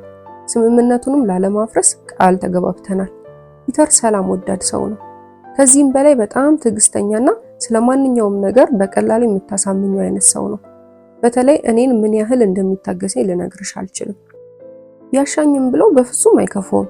እናቱ እንኳን ደፍራም አትለውም። ደፍራም ካለችው ሊጣላት የሚችልበትን ነገር እኔ እንደዘበት ልለው እችላለሁ። ግን ታዲያ ለምንድነው ውስጣዊ ማንነቱን ለራሴ ብሎ ከልሎ የሚኖረው? ለምንድነው እኔ እዛ ድረስ መግባት የማይፈቅድልኝ? በእርግጥ ፒተር ከኔም በላይ ዘግቶ የሚኖር ልጅ እንደሆነ አውቃለሁ። ግን ደግሞ ከገዛ የህይወት ልምዱም እንዳየሁት አንድ ሰው የቱንም ያህል ዘግቶ የሚኖር ቢሆን በአንድም ይሁን ወይ በሌላ የሆዱን የሚያወራለት፣ የልቡን ሚስጥር የሚጋራለት፣ ጭንቀቱን የሚተነፍስለት ወዘተ ቢያንስ አንድ ሁነኛ ወዳጅ መሻቱ የማይቀር ሀቅ መሆኑንም አውቃለሁ። እኔም ፒተርም ዋናውን ህይወት ነክ ምርምር ያካሄድንባቸውን ዓመታት ያሳለፍነው በዚሁ በሚስጥራዊ ቤት ውስጥ ነው። በየጊዜውም ስለወደፊቱ ስላለፈውና ስለሚመጣውም ጊዜ በስፋት እንወያያለን። ይሁን እንጂ ያው እንደነገርኩሽ አሁንም ቢሆን ዋናውን ነገር እንዳላገኘሁት ነው የሚሰማኝ። ታዲያ ይህ የምልሽ ዋናው ነገር ፒተር ጋር እንዳለ በደንብ አውቃለሁ። ያንቺው አና። ሐሙስ ሰኔ 15 1944። ውድ ኪቲ፣ ምናልባት ይህን ሁሉ ጊዜ እዚህ ውስጥ ታሽጌ መቆየቴና ለአንዲት አፍታ እንኳን ወደ ውጪ ብቅ የማለት እድል እንደሌለኝ ማወቄ ይሆን እንዴ ከተፈጥሮ ጋር ንክኪ ስለሌለው ማንኛውም ነገር ባሰብኩ ቁጥር በደስታ መፍነከነከው? ምክንያቱም በደንብ አስታውሳለሁ። ሰማያዊነቱ እንደ ውቅያኖስ የጠራ ሰማይ፣ የወፎች ዝማሬ፣ የጨረቃ ብርሃን፣ የአበቦች ፍካት፣ እነዚህ ሁሉ እንኳን እንዲህ እንደ አባዜ ሊጸናወቱኝ ጨርሶ ነገሬ መማልላቸው ጊዜ እንደነበረ ትዝ ይለኛል። እዚህ ቦታ ከመጣው ጀምሮ ነው በውስጤ ይህ ትልቅ ለውጥ የተከሰተው። ለምሳሌ ባለፈው የዩትሰን ወቅት አንድ ምሽት ሆነ ብዬ ነበር የማታ ሰዓቴን በጣም አሳልፌ እስከ ምሽቱ 5 ሰዓት ተኩል ድረስ አፍጥጬ የጠበኩት ጨረቃዋን እስቲ አንዴ እንኳን ለብቻዬ ሆኜ በጽሞና ልመልከታት ብዬ። ምን ዋጋ አለው? እንደው በከንቱ እንቅልፌን አጣው እንጂ። ምን ሆነ አትይኝም? አጅሪት ድንቡል ቦቃ ያለ ወትሯ ከመጠን በላይ ፏ ብላ ነበር የወጣችውና ምሽት መሆኑ ቀርቶ እኩለ ቀን መስሎ እርፍ። ታዲያ እንዴት ደፍሬ መስኮት ልክፈት? እንዲህ አይነቱን አደገኛ ነገር የምሞክርበት ቦታ እንዳልሆነ ያለው ታውቂያለሽ። ሌላ ጊዜ ደግሞ ከጥቂት ወራት በፊት ማለት ነው አንድ ምሽት ሌሎቹ ሁሉ በየክፍሎቻቸው ሆነው እኔ ብቻዬን ዋናው ክፍል ውስጥ ነበርኩኝ። ገርበብ ብሎ ከተከፈተው ከአንደኛው መስኮት አጠገብ እንዲቹ ውጪው ላይ እንዳፈጠጥኩበት ስንዝር እንኳን ሳልንቀሳቀስ ቆይቼ የመኝታችን ሰዓት ደርሶ የመስኮቱ መዘጋት ግድ ሲሆን ነበር ከአዲስ ፍቅረኛዋ በግድ እየተነጠለች እንዳለች ልጃገረድ ሳልጠግበው ወደ መኝታ የሄድኩት። ድቅድቅ ያለውና ዝናባማው ምሽት፣ ውሽንፍሩ፣ ጥቁሩ ሰማይ ላይ እንደ ጥጥ እየተባዘተ የሚንሳፈፈው ዝናብ ያጋተ ደመና፣ ምን ልበልሽ ኪትዬ፣ ሙሉ በሙሉ በቁጥጥራቸው ስር አውለውኝ ሳሉ ነበር መስኮቱ እንደ ፊልም ሻተር ድንገት የተዘጋብኝ። በጣራ ግድግዳ ካልታጠረው ንጹህና ነፃ የተፈጥሮ ጨለማ ጋር ከ1 ዓመት ተኩል መለያየት በኋላ ለመጀመሪያ ጊዜ በግንባር ለመታየት የበቃንበት ውብ ምሽት ነበር። ከዛ ምሽት በኋላ ተመሳሳይ እድል አግኝቼ እንደገና ለማየት የነበረኝ ጉጉትና ናፍቆት ቤት ሰብሮ ለሚገቡ ሌቦች፣ ላይጦች፣ አሁን ወረደብኝ ለምንለው የአውሮፕላን የቦምብ ድብደባ ወዘተ ከነበረኝ ፍርሃት ይበልጥ ነበር ብልሽ ታምኛለሽ ጌቴ? እናም ብቻዬን ወደ ታችኛው የአቶ ክሌር ቢሮ እየወረድኩኝ በኩሽናው በቢሮዎቹ የተጋረዱ መስኮቶችን በጥንቃቄ እያጮለኩ ወደ ውጪ ማየትን ልማድ ያደረኩት። ብዙ ሰዎች ለተፈጥሮ ልዩ ፍቅር አላቸው። ብዙዎቹ ከቤታቸው ጣራ ግድግዳ ውጪ ተኝተው ሌሊቱን የማሳለፍ ፍላጎት አላቸው። ቢያንስ አልፎ አልፎ እንደዛ ያደርጋሉ። በየእስር ቤቱና በየሆስፒታሉ ያሉ ሰዎችም ከምንም በላይ የሚናፍቃቸው ነገር ነፃ ሆነው ወደ ውጪ የሚወጡበትና ይህንን የማይጠገብ የተፈጥሮ ውበት ለማጣጣም የሚበቁበት ቀን ነው። ግን እመኚኝ ኪቲ፣ ከዚህ ለደሃውም ለሀብታሙም እኩል ከተቸረ ውብ የተፈጥሮ ጸጋ የኛን ያህል ተነፍቆ የኛን ያህል ርቆም ተነጥሎም የሚኖር ፍጡር የለም። አዎ ከሞት ተደብቆ እንደመኖር አስቀያሚ ግራጫና ዝልዝል ህይወት አለ ቢሉኝ ከእንግዲህ ማመን የምችል አይደለሁም። ወደ ሰማይ አንጋጥጬ ሰማዩን፣ ደመናዎቹን፣ ጨረቃውን እንዲሁም ኮከቦቹን መመልከት ትልቅ ትዕግስትና መረጋጋትን ይሰጠኛል ስል ቅንጣት እንኳን እያጋነንኩ እንዳይመስልሽ እሺ። ጣዕሙን ስላየሁት ነው። ልዩና ረቂቅ መድኃኒት ነው። እና በአጠቃላይ አነጋገር ልልሽ የፈለኩት ምን መሰለሽ ኪቲ፣ እምዬ ተፈጥሮን ልብ ብዬ ባጤንኳት ቁጥር ይበልጥ ጨዋ፣ ይበልጥ ትዕግስተኛ፣ ይበልጥ ጭምት እንደሆነና ማንኛውንም የህይወት ዱላ በጽናት እንድጋፈጥ የሚያስችለኝ ሚስጥር ሹክ ትለኛለች። ግን ደግሞ ምን ታደርጊዋለሽ? ለተፈጥሮ ያለኝ ፍቅር የቱንም ያህል እየገዘፈና ተራራ እያከለ ቢመጣ ይህን ፍቅሬንና ጥማቴን እወጣው ዘንድ እድሉን ማግኘት አልቻልኩም። በእነኛው አቧራ በጠገቡና በዛጉ መስኮቶች ላይ በተንጠለጠሉ አሮጌ ቆሻሻና ብስክስካቸው የወጣ መጋረጃ ተብዬዎች መሃል በጩለክታና በስጋት ልቀላውጣት ከመቻሌ በቀር። ታዲያ አሁን ከዚሁም አቅም እንደ በፊቱ ደስ አልልሽ እያለኝ መጥቷል። በእርግጥ ደስ ሊለኝም አይገባም። ተፈጥሮ መታየት ያለበት በግልጽ እና በንጹህ ነው። አዎ ኪቲ፣ በምንም ምክንያት በምንም መንገድ ልትድበሰበስ፣ ልትበረዝ፣ ልትከለስ፣ ልትዛባ የማይገባት የዚህች ዓለም አብይ ሚስጥር እምዬ ተፈጥሮ ብቻ ናት። ያንቺው አና። አርብ ሰኔ 16 1944። ውድ ኪቲ፣ ሌሎች አዳዲስ ችግሮች በሚስጥራዊ ቤት። ወይዘሮ ፋንዳን ጭራሹኑ ብሶባት መላቅጡ ጠፍቷታል። ድንገት አናቷን በርቅሶ ስለሚገባ ተባራሪ ጥይት፣ ስለ እስር ቤት፣ ስለ መሰቀል፣ ራስን ስለማጥፋት ምናምን መቀበጣጠር ጀምራለች። በዚህ ላይ ፒተር ከሷ ይልቅ እኔን እየቀረበችኝና ማንኛውንም የግል ሚስጥሩን እሷን አልፎ ለእኔ እንደሚያካፍለኝ በማውቋ ቅናት እያንገበገባት የምትሆነውን አታለች። መቼ ይሄ ብቻ ከአቶ ዱሴል ጋር በየጊዜው የምታደርጋቸው ድሪያዎች ተስፋ ያደረገቻቸውን ያህል በአቶ ዱሴል በኩል ምላሽ አልተሰጣቸውም። ባለቤቷ አቶ ፋንዳን ያኔ የፈር ኮቷ የተሸጠበትን ገንዘብ ሁሉ በሲጋራ ግዢ ብቻ እየጨረሰው ነው የሚል ስጋት አላት። በትንሽ በትልቁ ከሁላችንም ጋር አላስፈላጊ ንትርክ ውስጥ ትገባለች። ማንኛውንም አይነት ስድ ቋንቋ እንዳሻት መጠቀም ጀምራለች። ከምድር ተነስታ ታለቅሳለች። ሁላችንም ያለንበት ይህ ችግሯ ለሷ ብቻ የመጣ አይነት ፈጣሪዋን እያማረረች ለራሷ ታዝናለች። አሁን ስትስቅ ስትጫወት አይተሻት ዞር ብለሽ ስትመለሺ እንደገና ቅልጥ ያለ ጸብ ውስጥ ገብታልሻለች። እንደው አያምጣው ነው እንጂ ኪቲ፣ ፈርዶብሽ ከእንዲች ያለችው መላቢስ ጅል ጋር አንዴ እጣ ፋንታሽ ካቆራኘችሽ ምን ሞን ትችያለሽ? ወዴት አባሽ ትሄጃለሽ? ጧ ብለሽ ትፈነጂና ትገላገይ ነገር። ደግነቱ እያንዳንዱ የምስጢራዊ ቤት ሰው ደህና አድርጎ አውቆታል። ያሻትን ያህል እየተነሳች ብትፈርጥ ነገርም የሚላት የለም። እሷም ይኸው ስለገባት ነው መሰለኝ ከመሃላችን የማታጉረመረምበትና የማትገላምጠው ሰው የለም። ደግሞ እኮ እዛው ጣጣዋን በቻለችና ለሌሎቻችን ባልተረፈች። ይሄው ነገሯ ነው ፒተርን ያለ አመሉ ዘርጣጭ፣ አቶ ፋንዳንን የባሰ ነጭናጫ፣ እማማን ደግሞ እልም ያለች ፎታች እንዲሆኑ ያደረገቻቸው። እውነቴን ነው ኪቲ፣ በምስጢራዊ ቤት ውስጥ ያለው የሰሞኑ ሁኔታ በጣም ደስ የማይል አይነት ነው። በእንዲህ ያለው ሁኔታ ውስጥ ሳትወጂ በግድሽ ስትዘፈቂ ያለሽ አማራጭ አንድ ወርቃማ ህግ መጠቀም ብቻ ነው። ሁሉንም ነገር ስቀሽ ማሳለፍና ስለማናኛቸውም ቢሆን ራስሽን ያለ ማስጨነቅ። ይህ በእርግጥ ያፈጠጠ ያገጠጠ ራስ ወዳድነት መስሎ ሊታይ ይችላል። ግን ወደድሽም ጠላሽም ያለሽ አማራጭ ይኸው ብቻ ነው። ቢያንስ ከገዛ ራስሽ ጋር ሰላም መፍጠር ከፈለግሽ። ይልቅ ሌላ የሚያሳዝን ወሬ ልንገርሽ። አቶ ክሌር 4 ሳምንት ለሚፈጅ የቁፋሮ ስራ እንዲሄድ ከናዚዎች የጥሪ ወረቀት ደረሰው። ናዚዎች በቁጥጥራቸው ስር በዋላቸው ሀገራት የሚኖርን ማንኛውም ዜጋ በማንኛውም የጉልበት ስራ እንዲያገለግል በሚያስገድዱት መሰረት ማለት ነው። ምስኪን አቶ ክሌር ከዚህ ግዳጅ ራሱን ነፃ ለማድረግ በአንድ በኩል የዶክተር ማረጋገጫ፣ በሌላ በኩል ከመስሪያ ቤቱ የስራ ይበዛበታል ደብዳቤ ለማቅረብ መከራውን እያየ ነው። በዚህ ላይ ይህ የሆነው ከረጅም ጊዜ ጀምሮ እያሰቃየው ላለው የጨጓራ አልሰር የቀዶ ሕክምና ለማድረግ እየተዘጋጀ ባለበት ጊዜ ነው። አንድ ትልቅ ዜና ልጨምርልሽ። በመላው አምስተርዳም ያሉ የግል ቴሌፎኖች ሁሉ ትላንትና ከቀኑ 5 ሰዓት ላይ አገልግሎታቸው እንዲቋረጥ ተደረገ። ያንቺው አና።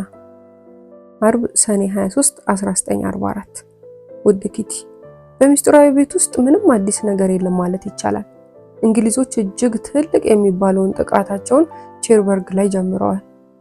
እንደ አባባና እንደ አቶ ፋንዳን ከሆነ እስከ ጥቅምት 10 ድረስ ነፃ እንደምንወጣ ጥርጥር የለውም። የናዚዎችን ግዙፍ ኃይል በማንኮታኮቱ የህብረት ዘመቻ ላይ ራሽያዎችም ተሳትፏቸውን እያሳዩ ነው። ለዚህም ማረጋገጫ የሚሆነው ትላንትና ቫይተብስ አካባቢ የተከፈቱት የጥቃት እርምጃ ነው። በነገራችን ላይ ኪቲ፣ ጀርመኖች መላው አውሮፓን ለመቆጣጠር እንቅስቃሴ ካደረጉ ልክ 3ኛ ዓመታቸው መሆኑ ነው። በተረፈ የምስጢራዊ ቤት ሰዎች አሁን ያንኑ የፈረደበት ድንች እንኳን የምናገኝበት መንገድ ሙሉ በሙሉ እየመነመነ ነው ማለት ይቻላል። ከዚህ ሁሉ ያለን አማራጭ በእጃችን የገባውን ድንች ለእያንዳንዱ ሰው በቁጥር ማከፋፈልና ሁሉም የየራሱን ድንች እንደየፍጥርጥሩ ያደርገው ዘንድ እድሉን መስጠት ብቻ ነው። ይሻላል። ቢያንስ ድርሻሽን ታውቀዋለሽ። በራስሽ ሰዓት እንዳሻሽ ታደርጊውና የምትሆኚውን ትሆኛለሽ። ያንቺው አና። ማክሰኞ ሰኔ 27 1944።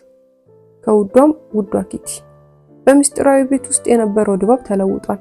ምናልባትም ነገሮች ሁሉ በሚያስደስት ሁኔታ እየተካሄዱ እያሉ መሆናቸውን ስለሚሰማ ይሆናል።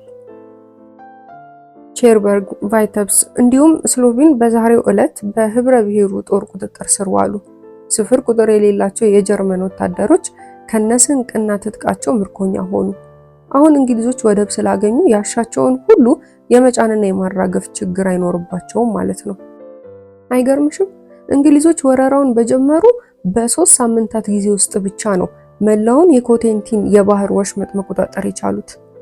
በእርግጥም በጣም አስደናቂ ድል። ወረራው ከተጀመረበት ዕለት አንስቶ ባሉት 3 ሳምንታት እዚህኛ ጋም ሆነ እዛ ጦርነቱ እየተካሄደ ባለበት ፈረንሳይ ጠረፍ ዙሪያ ዶብ ዝናብ፣ አውሎ ነፋስ፣ ውሽንፍርና ማዕበል ያቋረጠበት አንድም ቀን አልነበረም። ይህ ሁሉ እንቅፋት ግን የእንግሊዞችንና አሜሪካኖችን ኃይል አቅማቸውን ከማሳየት ሊያዳግታቸው አልቻለም። በእርግጥም ሊደነቁ ይገባል። ነፃ የምንወጣበት ቀን በእጅጉ እየቀረበ ለመምጣቱ ከዚህ የተሻለ ምልክት ማየት የሚያስፈልግ አይመስለኝም። የህብረ ብሔሩን ጦር በመፋለሙ ስራ ውስጥ ቀጥተኛ ተሳትፎ የሌላቸው የጀርመን ሴቶች ከነ ልጆቻቸው ጥቃቱን ሽሽት እየተጓዙ ነው ያሉት። እዚህ ሆላንድ ውስጥ በፈላጭ ቆራጭነቱ የሚታወቀው የናዚ መሪ የህብረ ብሔሩ ጦር በወረራው ገፍቶ እዚህ ድረስ ከመጣ የጦር ዩኒፎርሙን ከመልበስ ወደ ኋላ እንደማይል መግለጫ ሰጠ። ጉራ የገደለው ዘረጦ ሊዋጋም ያምረዋል እኮ። ምን ነው ያኔ ራሻ ውስጥ የናዚ መሪ ሆኖ ሳለ ራሻኖች እንደዛ ሲያርበደብት ልዋጋ አላለ። ለነገሩ በአፍ ማውራት ሌላ ማድረግ ሌላ። ዛሬ ሰኔ 27 ነው ኪትዬ። በዚህ አይነት የዛሬ 1 ወር ማለትም እስከ ሐምሌ 27 ድረስ ሁኔታዎች የት የሚደርሱ ይመስልሻል? ያንቺው አና። ማክሰኞ ሐምሌ 6 1944። ውድ ኪቲ፣ ፒተር ወደፊት ወንጀለኛ የመሆንና ቁማር ውስጥ የመዘፈቅ ሐሳብ እንዳለው የሚያወራኝ ነገር ምን ያህል ፍርሃት እንደሚለቅብኝ አትጠይቂኝ። ምንም እንኳን አወራሩ እንደ ቀልድ አድርጎ ቢሆንም የገዛ ድክመቱን ያወቀውና ሌላ አማራጭ የለኝም የሚል ስጋት ያለበት አይነት ይመስለኛል። ይገርምሻል፣ ከማርጎትም ሆነ ከፒተር በተደጋጋሚ የሚሰማው ነገር አንድ ነገር ነው። ምን ነው እንዳንቺ ጠንካራና ልበ ሙሉ በሆንኩ፣ ምን ነው እንዳንቺ የምፈልገውን ነገር በትክክል ባወቅኩትና እሱኑ ላይ ሙጭጭ ባልኩኝ፣ ምን ነው ያንቺን ያህል ጽናትና ትጋት ኃይል በኖረኝ። አዎ እነኚህ አንቺ ያለሽ ነገሮች እኔም ቢኖር ይኖሩ። ራሴን ለማንም ተጽዕኖ ክፍት ያለ ማድረጌ በእርግጥም ጥሩ ጎኔ ስለመሆኑ እኔ ራሴ 100% እርግጠኛ አይደለሁም ስልሽ፣ ሙሉ በሙሉ የራሴን ህሊናና የራሴን ደመነፍስ ብቻ መከተሉ በእርግጥ ጥሩ ነው። ስለ እውነት ለመናገር አንድ ሰው በምን ታምር በገዛ አፉ እኔ ደካማ ነኝ ሊል እንደሚችልና ደካማነቱንም ተቀብሎ ሊኖር እንደሚችል ፈጽሞ ሊገባኝ የማይችል ነገር ነው ስልሽ፣ ደካማነትሽን ካወቅሽው ለምንድን ነው የማትዋጊው? ለምንድን ነው ባህሪሽን ለማረቅ የማትሞክሪው? ይገርምሻል፣ እነዚህን ጥያቄዎች ሳቀርብላቸው ምን እንደሚመልሱልኝ ታውቂያለሽ? ከመዋጋቱም ከመታገሉም እንዲሁ እንዳሉ መቆየቱ በጣም ስለሚቀለኝ፣ ምን ያህል ተስፋ ያስቆረጠኝ፣ ምን ያህል ሐሞቴን ያፈሰሰብኝ መልስ እንደሆነ አትጠይቂኝ። ስለሚቀለኝ ምን ማለት ነው? ስንፍናና ታካችነት የነገሱበት ፍርክርክ ህይወት በምን ተአምር ነው ቀላል ህይወት ሊባል የሚችለው? በጭራሽ ይህ እውነት ሊሆን አይችልም፣ መሆንም የለበትም። ሰዎች ግን ምንኛ በስንፍና ይታለላሉ፣ በተለይ ደግሞ በገንዘብ። ለፒተር ልሰጠው የምችለው በጣም ጥሩ መልስ ለማግኘት እጅግ ብዙ አሰብኩ። ማለትም በራሱ ማመን እንዲችልና በተለይም ደግሞ ራሱን ለማሻሻል እንዲጥር ለማድረግ የሚያስችለኝ አይነት ጥሩ መልስ። በእርግጥ እኔ ራሴ የአስተሳሰብ አቅጣጫዬ ትክክለኛ ይሁን አይሁን አውቃለሁ ለማለት አልደፍርም።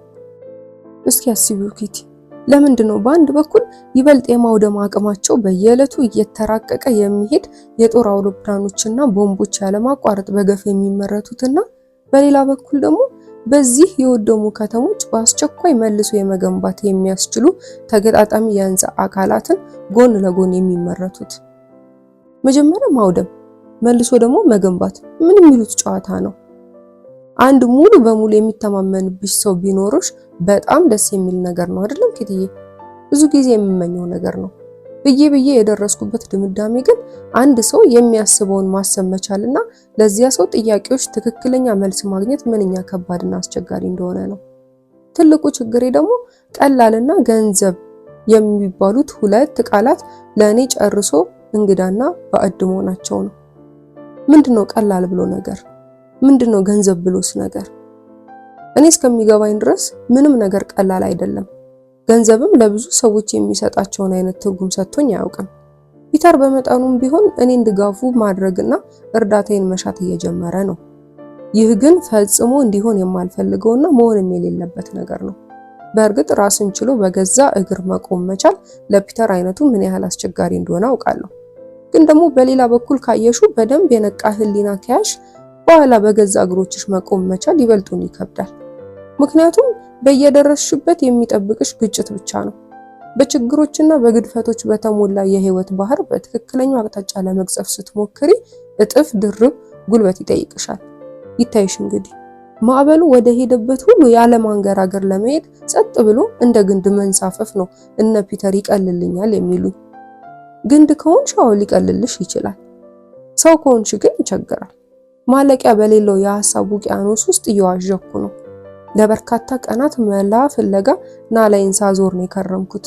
ይህ ቀላል የሚሉት አጸያፊ ቃል ጨርሶ የሌለ ለመሆኑ ለአንዴና ለመጨረሻ ጊዜ ማሳመን የምችልበትን ጠንካራ ነጥብ ለማግኘት እንዴት አባቴ አድርጌ ነው ለፒተር እነኚህን ቀላል የሚመስሉና ከላይ ሲታዩ የሚስቡ ነገሮች ሁሉ ኋላ ኋላ ቁልቁል ጎትተው ለዝቅጠት የሚዳርጉት መሆናቸውን ምንም አይነት መጽናኛ ምንም አይነት ውበት ከሌለበትና ለዝንታለም መውጫ ከሌለው ከጥልቁ የሚወረውሩት መሆናቸውን ላስረዳው የምችለው? ህይወትን ሁላችንም እንኖራታለን፣ ግን ለምን እንዴትና የት እንደምንኖራት አናውቅም። ሁላችንም የምንኖረው ከዛሬ ነገ አንድ ቀን ደስተኛ እንሆን ይሆናል በሚል ተስፋ ነው። ይህም ነው የሁላችንም ህይወት የተለያየ የመሆኑን ያህል ተመሳሳይ የሚያደርገው። እኛ ሶስታችን ማለትም እኔ፣ ማርጎት፣ ፒተር በተሟላ ቤት በተሟላ ሁኔታ ያደግነን፣ የመማርም ሆነ የኔ የምንለው ነገር የማግኘት ሰፊ እድል ያለን። እናም ወደፊት የሚጠብቀን ደስታ ነው ብለን ተስፋ ለማድረግ በቂ ምክንያት አለን። ግን ትልቁ ነጥብ ግን ይህንን ደስታችንን እንደው ከጠራ ሰማይ እንደ ደመና ወርዶልን ሳይሆን በገዛ ራሳችን ጥረት ነው ማግኘት መቻል ያለብን። ይህ ደግሞ ቀላል አይደለም። መቼም ቀላል ሆኖም አያውቅም። የራስሽን ደስታ በራስሽ ማግኘት የምትችው ለዚሁ በመስራትና ለዚሁ በመድከም ጥሩ ሰው ለመሆን በመጣር እንጂ ለጥ ብለሽ ሺህ በክንፉን በመጠበቅ ወይ ደግሞ ቁማር ተስፋ በማድረግ አይደለም። ስንፍና፣ ግዴለሽነት፣ በዋል ፈሰስነት፣ ጨዋታ ላይላዩን ሲታዩ ይስቡሻል፣ ያምሩሻል። ስራ ግን የማታ የማታ ይከፍልሻል፣ እርካታና ደስታንም ይሰጥሻል። ስራ የማይወዱ ሰዎች ጨርሶ አይገቡኝም። ግን ደግሞ የፒተር ችግር ስራ ያለመውደድ አይደለም። የሱ ችግር በሚገባ አልሞ የሚንቀሳቀስበት የተወሰነ ግብ በርቀት ማስቀመጥ ያለመቻሉ ነው። ከዚህ በላይ ምንም አይነት ነገር አቅዶ ለማሳካት የማይችል ደደብ አድርጎ ነው ራሱን የሚያየው። ልገልጽልሽ የማይችለው አይነት እጅግ ስር የሰደደ የበታችነት ስሜት አለበት ምስኪን ፒተር። ሌሎችን ማስደሰት እንዴት ደስ የሚል ስሜት እንደሚሰጥ አያውቅም። ይሄን እንኳን ላስተምረው ብችል እንዴት ደስ ባለኝ ነበር። በዚህ ላይ ምንም አይነት ሃይማኖት የለውም። በአንድ በኩል ስለ ኢየሱስ ክርስቶስ ደንታ የለውም፣ በሌላ በኩል የሚምለው በእግዚአብሔር ስም ነው። እኔ ራሴን ብሆን ኦርቶዶክስ አይደለሁም። ቢሆንም ግን ይሄ ልጅ ምን ያህል ብቸኛ፣ ምን ያህል ግድ የለሽ፣ ምን ያህል ምስኪን እንደሆነ ባሰብኩትና ባየሁት ቁጥር እንዴት እንደሚያመኝ ልነግርሽ አልችልም። ሃይማኖት ያላቸው ሰዎች በእርግጥም ደስ ሊላቸው ይገባል። ምክንያቱም ከምድራዊ በላይ ባሉት ሰማያዊ ነገሮች ማመን መቻል የሁሉም ሰው ተሰጥኦ አይደለም። ለዚህም መታደል ያስፈልጋል። ሌላውን ተይውና ከሞት በኋላ አለ የሚባለውን ፍርድና ቅጣት እንኳን እኮ የግድ ልትፈሪው አይገባሽም። እነኚህን ጽድቅና ኩነኔ፣ ገነትና ገሃነም ምናምን የሚባሉ ነገሮች ሁሉ ለብዙ ሰዎች በቀላሉ የማይዋጡና የማይመስሉ ነገሮች ናቸው። ያም ሆኖ ሃይማኖት ግን አይነቱ ምንም ይሁን ምን አንድን ሰው በቀጥተኛው መንገድ እንዲጓዝ የሚረዳና ውስጣዊ ሰላምን የሚሰጥ በጣም ጥሩ ነገር ነው። ለእኔ እንደሚታየኝ ዋናው ነገር በጥሬው ሲባል እንደምሰማው እግዚአብሔርን መፍራት አይደለም። ዋናው ነገር ሰው የመሆንን ታላቅ ክብርና ንጹህ ሕሊናን ጠብቆ መቆየት መቻል ነው። እያንዳንዱ ሰው በእያንዳንዱ ምሽት መኝታው ላይ ጋደም እንዳለ ወደ እንቅልፉ ዓለም ከመግባቱ በፊት ቀኑን ሙሉ ስላሳለፋቸው ነገሮች ሁሉ አንድ ባንድ እያስታወሰ የትኞቹ ጥሩዎች የትኞቹ ደግሞ መጥፎች እንደሆኑ መመዘን ቢችል ዋነኛ ጨዋና ጥሩ ሰው መሆን በቻለ ነበር። አዎ ያን ጊዜ ሳታውቂው በእያንዳንዱ አዲስ ቀን መጀመሪያ ላይ ራስሽን የምታስተካክይበትና የምትሻሽይበትን መንገድ ለማግኘት ጥረት ማድረግ ትጀምሪያለሽ። ያለ ጥርጥርም በጊዜ ሂደት ማመን የሚያዳግት ያህል ብቃትን ለመጎናጸፍ ትችያለሽ። ማንም ሰው ይህን ማድረግ ይችላል። ምንም ወጪ የሚያስወጣ ነገር አይደለም። ግን ለህይወት ምን ያህል እንደሚረዳ በቃላት መግለጽ አይቻልም። አዎ ኪትዬ፣ የማያውቀው ሁሉ በተቻለው አቅም ለማወቅ መጣር ያለበት፣ ከገዛ ህይወት ልምዱ ለመገንዘብ መቻል ያለበት ታላቅ እውነታ ምን መሰለሽ? የንጹህ ህሊናን ያህል ብርታትና ጽናትን የሚሰጥ ነገር የለም። ያንቺው አና። ቅዳሜ ሐምሌ 8 1944። ውድ ኪቲ፣ የእነ አቶ ክሌር ቢሮ ዋና የቢዝነስ ወኪል አቶ ቢ ሰሞኑን ወደ ከተማ ወጣ ብሎ ነበር። እናም እዛ ተካሂዶ በነበረው የጨረታ ገበያ በብዙ ኪሎዎች የሚቆጠር ስትሮበሪ መግዛት ቻለ። በነገራችን ላይ ኪቲ፣ እዚህ ሆላንድ ውስጥ ማንኛውም የፍራፍሬ አምራች ምርቱን ግልጽ በሆነ ህዝባዊ ጨረታ እንዲሸጥ የሚያስገድድ ህግ አለ። እናልሽ በአቧራና በአሸዋ የተሸፈነ አንድ አገር ስትሮበሪ ይዞልን መጣ ልሻለሁ። 24 ትሪ ሙሉ ስትሮበሪ፣ የቢሮ ሰዎችና እኛ ልንከፋፈለው ማለት ነው። ብታምኝም ባታምኝም ያንኑ ምሽት ነበር ከድርሻችን ላይ 6 ጆግ የስትሮበሪ ጭማቂና ወደ 8 ጆግ የሚሆን የስትሮበሪ ጃም ማዘጋጀትና ማሸግ የቻልነው። በማግስቱ ሜፔም ለቢሮ ሰዎች የሚሆን ጃም ማዘጋጀት ፈለገች። ከቀኑ 6 ሰዓት ተኩል ላይ የነ አቶ ክሊር ቢሮ ሰዎች ሁሉ ወጥተው ወደ የቤታቸው ከሄዱና ከመንገዱ ወደ ቢሮ የሚያስገባው ትልቁ በር ከተቀረቀረ በኋላ ማለት ነው፣ ቀሪ ድርሻችንን ለማምጣት የተለያዩ እቃዎችን እያንጠለጠልን ወደ ታችኛው ቢሮ መግተተል ጀመረን። ፒተር፣ አባባና አቶ ፋንዳን በጠባባ ደረጃ በኩል ሰከም ሰከም እያሉ የወከባ ትዕዛዝ ያስተላልፋሉ። አና ሂጂና ከማሞቂያው ሙቅ ውሃ ይዘሽ ነይ፣ ነይ ማርጎት ባሊ ይዘሽ ነይ፣ ሁሉም ሰው ወደ ስራ ዳይ፣ ያዋክቡናል። በስትሮበሪ ማተፋፍጎ ወደ ነበረው ኩሽና ገባው። ሆዴ ውስጥ እንግዳ ስሜት ይሰማኛል። እንዴት የሚገርም ትዕይንት ነበር መሰለሽ ኪቲ። የምስጢራዊ ቤት ሰዎችና ብቸኞቹ ምስጢረኞቻችንና ረዳቶቻችን ታችኛው ቢሮ ውስጥ በትሪ በተደረገው ስትሮበሪ ዙሪያ እንዴት እንደምንርመሰመሰን ባየሽን። ሜፔ ወደዚያ፣ አቶ ኩፔስ ወደዚህ፣ አባባ በዚህ በኩል፣ ፒተር በዚያ በኩል፣ ማርጎት ወዲያ፣ አቶ ፋንዳን ወዲህ። ምን አለፋሽ ኪቲ ታላቁ የስትሮበሪ ግርግር ተብሎ ሊሰየም ይችላል። በዚህ ላይ ምሽት እንኳን አይደል እኩለ ቀን ላይ። በእርግጥ መስኮቶቹ ስለተጋረዱ ከታች በመንገዱ የሚተላለፈው ሰው ግርግሩን ማየት አይችልም። ቢሆንም የሚከፈቱና የሚዘጉ በሮች ጓጓታና ሰዎችን እየተንጫጩ የሚነጋገሩት ነገር እንዴት ሽብር ለቆብኝ እንደነበር ልነግርሽ አልችልም። አሁን እውነት ተደብቀናል ማለት ነው የሚል ሐሳብ ድንገት ገረፍ አድርጎኝ አለፈ። በዚህ ላይ ከዚህ ሁሉ የጨለማ ቆይታ በኋላ ይፋ ወጥተሽ እንደገና ከዓለም ጋር መገናኘት ስለምትችይበት ሁኔታ ስታስቢ ምን አይነት እንግዳ ስሜት እንደሚሰማሽ ካልደረሰብሽ አታውቂው።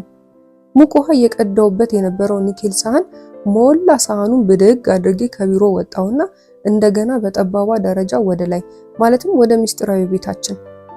እዚህ የቀሩት አባላት ኩሽናው ውስጥ ባለው የሥራ ጠረጴዛ ዙሪያ ተኮልኩለው ስትሮበሪውን እየመረጡ ለጭማቂው የሚሆነውን በአንድ ባሊ፣ ለጃም የሚሆነውን በሌላ ባሊ፣ የተበላሸውን ደግሞ በሌላ ዕቃ እያደረጉ ነው። ቢያንስ የተቀመጡት ይህን ለማድረግ ነበር። ግን ወደ ባሊዎቹ ከሚገቡት ስትሮበሪዎች ወደ መራጮቹ አፎች የሚገቡት ይበዛሉ። ሌላ ተጨማሪ ባሊ አስፈለገና ፒተር እንደገና ወደ ታችኛው የቢሮ ኩሽና ወረደ። ግን ደረጃውን ጨርሶ ገና ወደ ቢሮ ኩሽና ገባ ከማለቱ የቢሮ መጥሪያ ደውል ሁለቴ ደወለ። ፒተርን አርግሽ ኪትዬ፣ ባሊ የለ ምን የለ። ወዲያው እንደ አይጥ በጠባቧ ደረጃ ሽር አለልሽና ወደኛ የሚያስገባውን በር ክርችም። በስትሮበሪዎቹ ዙሪያ እንደተኮለኮለን ትዕግስት አተን መቁነጥነት ጀመርን። ከናቧራቸው የመጡት ስትሮበሪዎች የግድ መታጠብ አለባቸው። ቧንቧ መክፈት ግን አንችልም። ምክንያቱም በምንም ምክንያት የማይሻረው የቤታችን ሕግ ከታች ቢሮ ውስጥ ሰው እንዳለ ከታወቀ በፍሳሽ ቱቦዎቹ አማካኝነት ድምጽ እንዳይሾልክ ቧንቧ መክፈት ክልክል ነው ይላል። ሁላችንም በሚገባ የምናከብረው ሕግ ነው። ከቀኑ 7 ሰዓት ላይ አቶ ኩፔስ ወደኛ መጣና መጥሪያውን የደወለው ፖስተኛው እንደነበረና የመጣበትን ጉዳይ ጨርሶ መሄዱን ነግሮን ተመለሰ። ወዲያውኑ ፒተር ባሊውን ለማምጣት እንደገና በጥድፊያ ወደ ታች ወረደ። እንደገና የመጥሪያው ደውል ደወለ። ፒተር ቀኝ ኋላ ዙር እያሽከረከረና እግሬ አውጪኝ ወደ ላይ እየመጣ ያለ ሰው ካለ ድምጽ ለመስማት እችል እንደሆነ ብዬ በቀስታ ወደ መተላለፊያው ቀረብ አልኩኝ። መጀመሪያ ወደኛ የሚያስገባው በር አጠገብ ቆም ብዬ አዳመጥኩ። ከዛ ደግሞ በእግሬ ጣቶች በድመት ጥንቃቄ እየረገጥኩኝ ወደ ደረጃው ጫፍ ተጠጋው።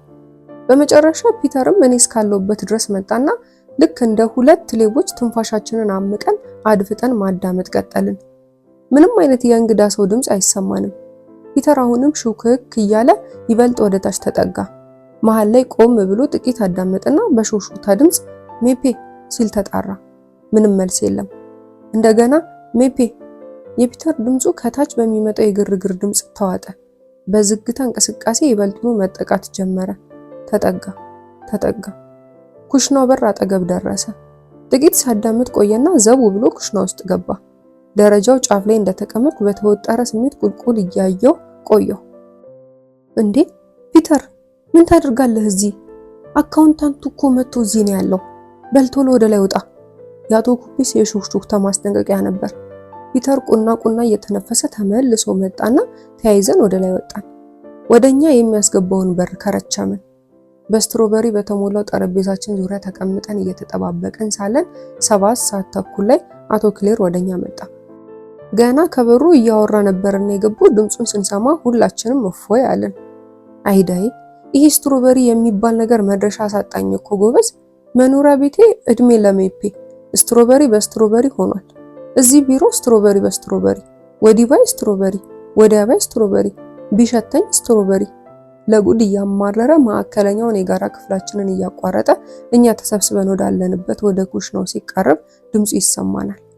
እንዴት ያለ ዕዳ ነው! ቢቸግረኝ እንደው ለአፍታም ቢሆን ብገላገል ብዬ እኮ ነው ወደ እናንተ መምጣቴ። ተሰብስባችሁ ምን እያጠባችሁ ነው? የፈጣሪ ያለ እዚህም ስትሮበሪ። ወጣም ወረደ ኬትሻ ቤታችን የስትሮበሪ ፋብሪካ ይመስላል እልሻለሁ። ስትሮበሪ መምረጥ፣ ስትሮበሪ ማጠብ፣ መላጥ፣ ማላቆጥ፣ ማሸግ፣ መጭመቅ፣ በጠርሙስ መሙላት ወዘተ። ምሽት ላይ ከምርቶቻችን መሃል 2 ጆጎች ለገበታ ቀርበው ተከፈቱ። አባባ በሚገርምሽ ቅልጥፍና የስትሮበሪ ጃም ሰራባቸው። በማግስቱ ጠዋት 2 ጆኮች ቀረቡና ተከፈቱ። ከሰዓት በኋላ ደግሞ ሌላ 4 ጆክ። ወይዘሮ ፋንዳል ለስትሮበሪ የሚገባው ትክክለኛ የሙቀት ደረጃ የጠበቀችና በአጠቃላይ ነገሩን ያወቀችበት አትመስልም። አሁን በየምሽቱ የስትሮበሪ ጃም የሚያዘጋጅልን አባባ ነው። መረቃችን ውስጥ ስትሮበሪ ይገባል። የዱቄት ወተታችን ውስጥ ስትሮበሪ ይገባል። ዳቦ በቅቤያችንን የምንበላው በስትሮበሪ ነው። ከማንኛውም ምግብ በኋላ መደምደሚያው ስትሮበሪ ነው። ስትሮበሪ በስኳር፣ ስትሮበሪ በጨው፣ ስትሮበሪ በሎሚ፣ ስትሮበሪ በባዶ። 2 ቀን ሙሉ ያለ ማቋረጥ በስትሮበሪ ላይ ስትሮበሪ። በኋላ ግን እግዚአብሔር ይስጠው እሱም አለቀ፣ እኛም ተገላገለን።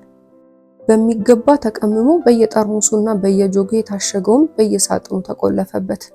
ሰማሽ አይደል ናና አለችኝ ማርጎት። እዛ መንገዱ መታጠፊያ ላይ ያለው ባለ አትክልት ግሮሰሪ ሰውዬ እኮ የአተር እሸት ላከልን አሉ። 1 ሀገር አተር እሸት ቢያንስ 10 ኪሎ ይሆናል። ደስታዋ መጠን አልነበረውም። አዎ ሰማው፣ በጣም ጥሩ ሰው ነው በማለት መለስኩላት። በእርግጥም የሰውየው ቅንነት የሚደነቅ ነው። ግን ኪቲ አተር እሸት ማለት እንዴት የሚያስመርር ስራ እንዳለው ብታውቂ። ምን ነው በቀረብኝ፣ ምን ነው ሺህ ዓመት አተር እሸት ባይበላ ነው የምትዩ? አቤት ጣጣው። ቅዳሜ ጠዋት አተር እሸት የመፈልፈል ስራ ስላለ ሁላችሁም እንድትረዱን በማለት እማማ ትዕዛዝ አስተላለፈች። ማዕከለኛው የጋራ ክፍል ውስጥ ተሰብስበን ላለነው ሁሉ እንዳለችው ዛሬ ጠዋት ትልቁ ነጭ ሳህን እስከ አፉ በአተር እሸት እንደተሞላ ጠረጴዛው ላይ ጉብ ብሎ ጠበቀን። አተር እሸት መፈልፈል በጣም አሰልቺ ስራ ነው። ማየት ያለብሽ ግን ሌላኛውን ጉድ ነው ኪቲ። የትኛውን አትይኝ? የተፈለፈለውን አተር እሸት አንድ ባንድ እያነሳሽ የላይኛውን ስስ ቆዳ የመላጡን ስራ። የውስጠኛው ቆዳው የተላጠ አተር እሸት እንዴት ጥርስሽ ላይ እንደሚለሰልስና እንዴት እንደሚጣፍጥ ብዙ ሰዎች የሚያውቁ አይመስለኝም። በልተሽ የምትጠግቢው እንዳይመስልሽ። ፍልፍሉን በቀጥታ እየበላሽ 1 ጣሳ መጨረስ ያቃተሽ ሴትዮ ቆዳው የተላጠለትን ቢሰጡሽ 3 ጣሳ ትጨርሻለሽ። መቼም ጥሩ ነገር በዋዛ አይገኝም አይደል? የተፈለፈለ አተር እሸት አንድ በአንድ እያነሳሽ ስስ ቆዳውን የውስጡን ስጋ ሳትጎጂ ማለት ነው መላጥ ምን ያህል ከባድ ጥንቃቄ የሚፈልግ አታካች ስራ እንደሆነ ካልሞከርሽው አይገባሽም። ምናልባት ረቂቅ ስራዎችን በመስራት እጆቹ ለሰለጠኑለት የጥርስ ሐኪምም ሆነ ብዙ ትዕግስትና ጥንቃቄ በሚፈልጉ የቢሮ ስራዎች ለሰለጠኑት የቢሮ ሰራተኞች ብዙም የሚያስጨንቅ ስራ ላይሆን ይችላል። ለእንደኔ አይነቷ ትዕግስት የለሽና ቁንጥንጥ ልጃገረድ ግን እንዴት አበሳ ሊሆንባት እንደሚችል አንቺ ገምቺው። ስራውን የጀመርነው ከጧቱ 3 ሰዓት ተኩል ላይ ነበር። 4 ተኩል ላይ ትክት እንደማለት ሲለኝ ብድግ አልኩኝ። 5 ተኩል ላይ እንደገና ጉብ አልኩበት። በተደጋጋሚ የሚነገረው የአሰራር መመሪያ ጆሮዬን አዛገው ነው ማወራልሽ። ለመፈልፈል መጀመሪያ እሸቱን ከወደ ጫፉ አጠፍ ማድረግ፣ መሃል ለመሃል የሚሄደውን ክር መሰል ነገር ከላይ ወደ ታች መተርተር፣ ከዛ እንደ መጠምዘዝ ማድረግ። መመሪያው ይቀጥላል። የውስጠኛውን ቆዳ ለመላጥ ደግሞ ፍሬውን ከላይ ሰርጎድ ከሚልበት በጥፍር ወይም በሹል ነገር ቀረፍ ማድረግ፣ ቅራፊውን በሌባ ጣትና በአውራ ጣት ጫፍ ቆንጠጥ አድርጎ መያዝ፣ በጥንቃቄ ወደ ታች መጎተት፣ ስሱን ልጣጭ በአንድ ዕቃ የውስጠኛውን ስጋ ደግሞ በሌላ ዕቃ ማጠራቀም። የውስጠኛው ስጋ መቀረፍ የለበትም፣ መሰንጠቅ የለበትም፣ መጨፍለቅ የለበትም። አየሽልኝ ጉዳችንን። የሰዓት ሞተር ወይ ደግሞ የራዲዮ ሰርኪት የምንሰራ አንመስልም። ሁሉ ነገር አረንጓዴ እስኪሆንብኝ ድረስ አተር እሸቱ አይኔ ላይ ደነሰብኝ እኮ ነው የምልሽ። ጠረጴዛው መሃል ገና ሊፈለፈል የቀረበው እሸት አረንጓዴ፣ በአንድ ዕቃ የሚጠራቀሙት ክብ ክብ ሚጤጤ አተሮች አረንጓዴ፣ በሌላ ዕቃ የሚጠራቀመው ልጣጭ አረንጓዴ፣ ከእያንዳንዷ ፍሬ እየተፈገፈገ የሚጠራቀመው ስስ ሽፋን አረንጓዴ፣ ሽፋኑ የተነሳለት የውስጠኛው ለስላሳ ስጋ ይብሱኑ ደማቅ አረንጓዴ። አረንጓዴ አረንጓዴ አረንጓዴ። ምን አባቴ ሊሆን? ስራውን አላቆምና ካጠገቡ አድርቅ ነገር በአንድ ቃል እንዲወርዱብኝ እድል ልሰጣቸው ሆነ። ቢቸግረኝ ስለዚህ ስለተረገመ አረንጓዴ ጉድ ላለማሰብ ስል በአይምሮ የመጣልኝን አርት ቡርቲ ሁሉ እየለፈለፍኩ አስቃቸው ጀመር። ይሄም ቢሆን ብዙ አላስኬደኝም። ቀስ በቀስ ድምፄን መስማት እስኪያስጠላቸው ድረስ ለጉድ አሰለቸዋቸው። የሆነ ሆኖ እያንዳንዷን ፍሬ በላጥኩ ቁጥር በአንድ ነገር ላይ ከምን ጊዜውም በላይ እርግጠኛነት ጨመረ። በምንም ተአምር ያሻው አይነት አስገዳጅ ሁኔታ ቢፈጠር የቤት እመቤት ሆኜ መቅረት እንደሌለብኝ። ጊዜ ይስጣቸው። 6 ሰዓት ላይ በቁርስ ሰበብ ከአረንጓዴው ጉድ ገላገሉ። ምን ዋጋ አለው? እንደገና ተመለስንበትና ከ6:30 እስከ 7:15 የፍሬዎቹን ስስ ሽፋን ስንልጥ ቆየን። እንደ ማመም ሲጀምረኝ ነበር ስራው ያለቀው። ሌሎቹም ቢሆኑ ምን ያህል እንደታከታቸው በደንብ ያስታውቅባቸዋል። 10 ሰዓት ላይ እንቅልፍ አለኝና ወደ ክፍሌ ገብቼ ጋደም አልኩኝ። አይኖቼን ጨፍኜ እንኳን ከዛ ከቀፋፊ የአተር እሸት ምስል መሸሽ አልቻልኩም። ያንቺው አና። ቅዳሜ ሐምሌ 15 1944። ውድ ኪቲ፣ እነ ሜፔ አንድ አሪፍ መጽሐፍ ከላይብረሪ ተውሰው አመጡልኝ። ገና ርዕሱን ስታዩ ነው ለጉድ ፈተና ውስጥ የሚከትሽ። What do you think of the modern young girl ይልሻል። እና ዛሬ የማወራሽ ስለዚህ ጉዳይ ይሆናል። የዚህ መጽሐፍ ደራሲ የዘመኑ ወጣት ስላለበት ችግር ከሀ እስከ ፐ ታብጠለጥላለች። ይህንን ስታደርግ ግን እንደ አብዛኛዎቹ ሀያሲዎች የዘመኑ ወጣት ምንም ራዕይ የሌለው ከንቱ የማይረባ የሚል ግትር አቋም ይዛ አይደለም። ይልቁንም ወጣቶች ከልብ ፍላጎቱ ቢኖራቸው ይበልጥ ያደገ ይበልጥ ያማረና ከዚህ የተሻለ ዓለም ለመገንባት ሁሉ ነገር በእጃቸው ነው ያለው።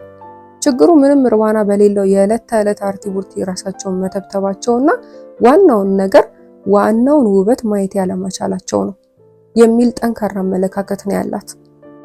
ይህቺ ጸሐፊ በዚሁ መጽሐፏ አንዳንድ ክፍሎችማ ስለኔ ነው እንደ የጻፈችው እስክል ድረስ ነው ስሜቴን የነቀነቀችው። ለዚህም ነው ኪትዬ ዛሬ ቢያንስ ለአንቺ ሙሉ በሙሉ እርቃኔን ቆሜ ልታይሽ የፈለኩትና ለዚህ ሴትዮ ወቀሳዎች አግባብ ያላቸው የመሰሉኝን መከላከያዎችን ለማቅረብ የተነሳሁት።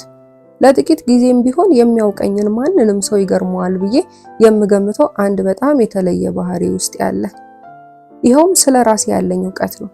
ራሴንም ሆነ ድርጊቶቼን ልክ ሌላ ሰው እንደሚያየኝ ከውጪ ሆኜ ማየት እችላለሁ። ሁሉም ሰው የሚያውቃትን የዘውትሯን አና ያለምንም ግብዝነት ምክንያቶቿንም ልደረደርላት ሳልሞክር እንደማንኛውም የውጪ ሰው ጥሩ ጎኗንና መጥፎ ጎኗን ማየት እችላለሁ። ይህ ራስን ማወቅ አንድም ጊዜ ለአፍታ እንኳን ከአእምሮ ርቆ አያውቅም። አፌን በከፈትኩ ቁጥር የተናገርኩት ነገር ገና ከሰሚ ጆሮ እንኳን ሙሉ በሙሉ ሳይደርስ ነው ይሄ ነገር ማለት ነበረብኝ፣ ከዚህ የተለየ መንገድ ነበር እኮ፣ ወይም ደግሞ አዎ ማለት የነበረብኝን ነገር በትክክል ብየዋለሁ በማለት የገዛ አባባሌን የምገመግመው። በእርግጥ ራሴ በራሴ የምኮንንባቸው ብዙ ነገሮች አሉኝ። ሁሉ ልዘርዝር ብል ጊዜ መፍጨት ይሆንብኛል እንጂ አባባ ያኔ ልጆች ሁሉ የየራሳቸውን አስተዳደግ በጥንቃቄ መከታተልና ማድረቅ ያለባቸው ራሳቸው ናቸው ይለኝ የነበረው ነገር አሁን እያደር በደንብ እየገባኝ መጥቷል። አዎ ወላጆች ለልጆቻቸው ማድረግ የሚችሉት ነገር ቢኖር በየጊዜው ጥሩ ምክር መስጠትና ትክክለኛውን አቅጣጫ ማሳየት ነው። በተረፈ አጠቃላይ ማንነታቸውንም ሆነ በስተመጨረሻ የሚደርሱበትን ሰብአዊ ብቃትና ባህሪ የመገንባቱ ስራ የማንም ሳይሆን የልጆቹ የራሳቸው ነው። ይሄ ብቻ እንዳይመስልሽ ኪትዬ፣ ማለቂያ የሌለው ወኔና ጽናት በውስጥ ያለ፣ ምን ጊዜም የሚሰማኝ ምን ያህል ጠንካራ እንደሆንኩ ነው። ብዙ ችግር መቋቋም እንደምችል ይታወቀኛል። ይህ ደግሞ ትልቅ ነፃነትን ሰጥቶኛል። የወጣትነት ብርታትና ውበት እንዲሰማኝ አድርጎኛል። ይህ ነገር በውስጤ መኖሩ ለመጀመሪያ ጊዜ የታወቀኝለት ደስታዬ ወሰን አልነበረውም። ምክንያቱም ለማንም ሰው የማይቀሩለትና ምንም አይነት ማምለጫ የሌላቸው የህይወት ስንክሳሮችና መራራ ዱላዎች ተራዬ ደርሶ ወደ እኔ በሚመጡበት ጊዜ በቀላሉ እንደማልንበረከክላቸው እርግጠኛ የሆንኩት ያኔ ነው። ለነገሩ ኪትዬ ስለነዚህ ነገሮች ከዚህ በፊት ደጋግሜ አውርቼልሻለሁ። አሁን መምጣት የፈለኩት እማማና አባባ እኔን የመርዳት ችግር አለባቸው ወደሚለው ርዕስ ነው። አዎ እማማና አባባ ከውልደት እስከ እድገቴ ከሚገባው በላይ ሲያሞላቅቁኝ ነው የኖሩት። ፍቅራቸውን ያለ ገደብ ሰጥተውኛል። በሙሉ አቅማቸው ጥላ ከለላ ሆነውልኛል። ማንኛውም ወላጅ ለልጁ ማድረግ የሚችለውን ሁሉ አድርገውልኛል። ይሁን እንጂ እኔ ግን ለዚህ ሁሉ ጊዜ እጅግ በሚያስፈራ ብቸኝነት ተውጬ ብቻዬን አውላላ ሜዳ ላይ የተጣልኩኝ አይነት እየተሰማኝ ችግሬን የሚረዳልኝና አይዞሽ የሚለኝ አጥቼ ጭንቀት እያብሰለሰለኝ የሚይዘው የሚጨብጠው እየጠፋኝ ነው የኖርኩት። አባባ በውስጤ የሚንተከተከውን የመንፈስ አመጽ ለመግራት ያላደረገው ጥረት የለም ማለት ይቻላል። ይሁን እንጂ እኔ ላይ ሊያመጣ የቻለው ምንም አይነት ለውጥ አልነበረም። ራሴን በራሴ ነው ያዳንኩት። በባህሪዬ ውስጥ የነበረው ስህተት አንድ በአንድ እየመረመርኩኝና በራሴ ዳኝነት ራሴን እየከሰስኩ ነው ተዘፍቄበት ከነበረው የቀን ጨለማ ቀስ በቀስ መውጣት የቻልኩት። ያንን ሁሉ ጊዜ ብቻዬን ስታገል እንዴት ነው አባባ ድጋፍ ሊሆነኝ ያልቻለው? ሊያግዘኝ ሊደግፈኝ ከልቡ እየፈለገ ለምንድነው አንድም ቀን ኢላማውን መምታት ተሳክቶለት የማያውቀው? አዎ ኪቲ፣ የአባባ ችግር የተሳሳተ መንገድ ለመጠቀም መሞከሩ ነው። ምንጊዜም የሚያዋራኝ እንደ ልጅ ነው። በራሱ ጊዜ በሚያልፍና እድሜ በጨመረ ቁጥር በሚፈራረቅ የአስተሳሰብ ችግር ውስጥ እየተጓዘች እንዳለች ልክ እንደማንኛውም ልጅ። በእርግጥ ይህ አባባሌ እስካሁን ስለ አባባ ስነግርሽ ከነበረው ጋር የሚጋጭ ይመስለኛል። ምክንያቱም ከማንም በላይ የሚቀርበኝና የሆዱን የሚያወራኝ አንድ ሰው ቢኖር አባባ ብቻ እንደሆነ እኔ ከማውቀው በማይተናነስ መልኩ ታውቂያለሽ። ትክክለኛ አእምሮ እንዳለኝ እንዳውቅና ያለ መሸማቀቅ በራሴ ለመተማመን እንድችል የሚያደርገኝ እንኳን እሱ ብቻ ነው። ያም ሆኖ አባባ ስለኔ ያልተረዳው አንድ ትልቅ ነገር አለ። ለእኔ እንደ ተራራ ከገነባሁት ዓላማዬ ጫፍ ለመድረስ ከማደርገው የዕለት ተዕለት ትግል የሚበልጥብኝ ምንም ነገር እንደሌለ አያውቅም። በየጊዜው የሚለኝና ለእኔ የማይዋጡልኝ አባባሎች አሉት። ይሄ እኮ የእድሜ ጉዳይ ነው። አየሽ፣ በዚህ እድሜ ያሉ ልጃገረዶች ሊያስረዳኝ ይሞክራል። ሌሎችም ልጃገረዶች እኮ ወይ ደግሞ አይዞሽ ይሄ በራሱ ጊዜ የሚያልፍ ችግር ነው ወዘተ። እኔ እንዲህ አይነት ነገር መስማት ነበር ከምንም በላይ የምጠላው። ልክ እንደ ማንኛውም አንዲት ልጃገረድ መቆጠርን ነበር የማልፈልገው። አና ነኝና በአናነቴ ብቻ ልታይ ነበር የምለው። ይህንን ነው አባባ ያላወቀልኝ። በዚህ ላይ ማንም ይሁንማ ስለራሱ ካልነገረኝ በቀር የእኔንም የልቤን ላወራው አልችልም። ከአባባም ጋር ያለኝ ሌላው ችግር ይሄ ነው። አዎ ስለ አባባ የማውቀው ነገር ከቁጥር የሚገባ አይደለም ማለት ይቻላል። ስለዚህም ከዚህ ይበልጥ ልቀርበው የምችልበት ሁኔታ ያለ አይመስለኝም። አባባ ምን ጊዜም ሊቀርበኝ የሚሞክረው አንድ ትልቅ ሰው አንዲት ትንሽ ልጅን ወይ ደግሞ አንድ አባት አንዲት ታዳጊ ልጁን በሚቀርብበት የተለመደ መንገድ ነው። ደጋግሞ የሚያወራልኝ እሱም በጊዜው በእነዚህ አይነቶች እድሜ ወለድ ችግሮች ውስጥ ያለፈ ስለመሆኑና ችግሮቹን በየራሳቸው ጊዜ እንደሚያልፉ ያለውን እምነት ነው። የአባባ ትልቁ ችግር ውስጣዊ ስሜቶቼን ልክ እንደ ጓደኛ የሆኑ ሊያዳምጥልኝ ያለመቻሉ ነው። የቱንም ያህል ቢጥር ይህን ማድረግ አልቻለም። እነኚህ ነገሮች ናቸው ስለ ህይወት ያለኝን አጠቃላይ አመለካከትም ሆነ ከብዙ ጥናት በኋላ የደረስኩባቸውን ድምዳሜዎች ለማንም ከማካፈል እንድቆጠብ ያደረጉኝ። ዲያሪ ላይ ከመቸክቸክና ከስንት አንዴ ደግሞ ለማርጎት ከመተንፈሴ በቀር ማለት ነው። አእምሮን ክፉኛ እየረበሹ ሰላም የሚነሱኝ ነገሮች ሁሉ ከአባባ ደብቄ ነው የኖርኩት። ምንም አይነት አመለካከቴን አካፍየው አላውቅም። አዎ ኪቲ፣ አባባን ስገፋውና ጭራሹኑ እንዲርቀኝ ሲያደርገው እንደኖርኩት አሁን በደንብ ታውቆኛል። ከዚህ የተለየ ማድረግ የምችልበት ሁኔታ አልነበረም። ሙሉ በሙሉ ደመነፍሴና ውስጣዊ ስሜቴ በመራኝ መንገድ ነው ስጓዝ የኖርኩት። ቢሆንም የአእምሮ ሰላሜን ለማግኘት ከሁሉ የተሻለ መስሎ በታየኝና የኋላ ኋላም ትክክል እንዳልነበርኩ ባረጋገጥኩበት መንገድ ነው ጉዞዬን ያካሄድኩት። ምክንያቱም ልወጣ የጀመርኩትን ትልቅ ተራራ ገና በማጋመስ ላይ ያለውበት ጊዜ ከዚህም የሚሰነዘሩብኝ እርማቶችን ሁሉ ልቀበል ብዬ ቢሆን ኖሮ በስንት መከራ የገነባሁትን መረጋጋትና በራስ መተማመን ከናካቴው ንጄው ነበር ማለት ነው። ከሌላ ይቅርና ከአባባም ቢሆን በቀኖና የደደረ እርማት መቀበል አልችልም። ይገርምሻል ኪቲ፣ ለአባባ የልቤን ሚስጥር አካፍየው ያለማወቄ እንዳለ ሆኖ ገደብ በሌለው ግልፍተኛነቴ ከኔ ምን ያህል እንዳራኩ ታውቃለሁ። አሁን በጣም እያሳሰበኝ ያለውም ጉዳይ ይሄ ነው። ለምንድነው አባባ የአቅሙን ሁሉ ሊቀርበኝና ሊረዳኝ እንደሚጥር እያወቅኩኝ ልደሰት ሲገባኝ የምበሳጭበት? በተለይ የበላይ ሆኖ ላስተምርሽ ሲለኝማ ምን ያህል ትዕግስቴ እንደሚከዳኝ አጠይቅኝ። የሚያሳየኝ የፍቅር አቀራረብ እንኳን ልጁ እንደሆንኩ ብቻ ማድረግ ስላለበት የሚያደርገው ነው መስሎ የሚሰማኝ። አሁንም ቢሆን ከምንም በላይ የምፈልገው ስለሱ ባለኝ ስሜት ላይ እርግጠኛ እስከመሆን ድረስ አባባ ሰላም እንዲሰጠኝና እንደ ፍጥርጥሬ እንደሆን እንዲተወኝ ነው። ምክንያቱም ባለፈው ጊዜ ሳይቸግረው ነካክቶኝና ህሊናዬን አስቶኝ ያንን አጸያፊ ደብዳቤ ከጻፍኩለት ወዲህ እንዴት በጸጸት እየታኘኩ እንዳለው እኔ ብቻ ነኝ የማውቀው። ኦኪቲ፣ በሁሉም መንገድ ትዕግስተኛና ጠንካራ መሆን እንዴት ከባድ ነው። የሚገርምሽ ነገር ከምንም በላይ የምበሳጭበት ትልቁ ነገር ይሄ አይደለም። በጭራሽ ከአባባ የበለጠ መንፈሴን ወጥሮት የሚገኘው ፒተር ነው። በሁለታችን መሃል ሲካሄድ በቆየው ቀዝቃዛ ጦርነት አሸናፊው እንደ ወንድነቱ ማለት ነው እሱ በመሆን ፈንታ እኔ እንደሆንኩ በሚገባ አውቃለሁ። የፒተር ምስል አንጎሌ ውስጥ ደህና አድርጌ ቀርጬዋለሁ። የሚወደው የሚያፈቅረው ጓደኛ የሚሆነው ሰው ያጣ፣ ዝምተኛ፣ ገለልተኛ፣ ስስ ስሜት ያለውና አስተውሎ ላየው ተወዳጅ ልጅ አድርጌ ስየዋለሁ። እኔም ብሆን የልቤን ሁሉ የማፈስለትን አንድ በህይወት ያለ ሰው ክፉኛ ያስፈልገኝ ስለነበረ ነው። ትክክለኛውን የህይወት መንገድ ለመያዝ በማደርገው የማያቋርጥ ትግል አይዞሽ የሚለኝና በቅንነት የሚረዳኝ አንድ ጓደኛ ያስፈልገኝ ነበር።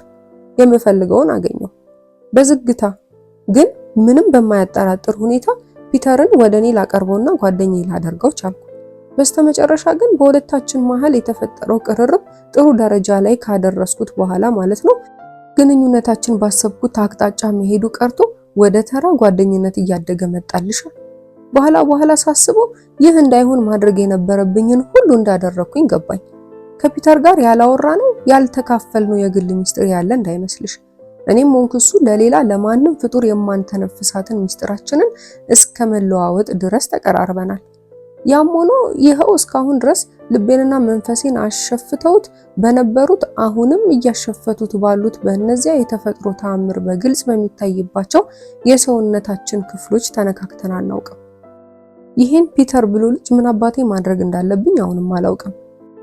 የሚያሳየኝ የፍቅር ስሜት ሁሉ የማይመስል ነው ማለት ነው ወይስ ሌሎቹን እንደሚያፍራቸው ሁሉ እኔን የሚያፍረኝ ይሆን? በነገራችን ላይ ለችግሩ መፈጠር የኔም እጅ አለበት።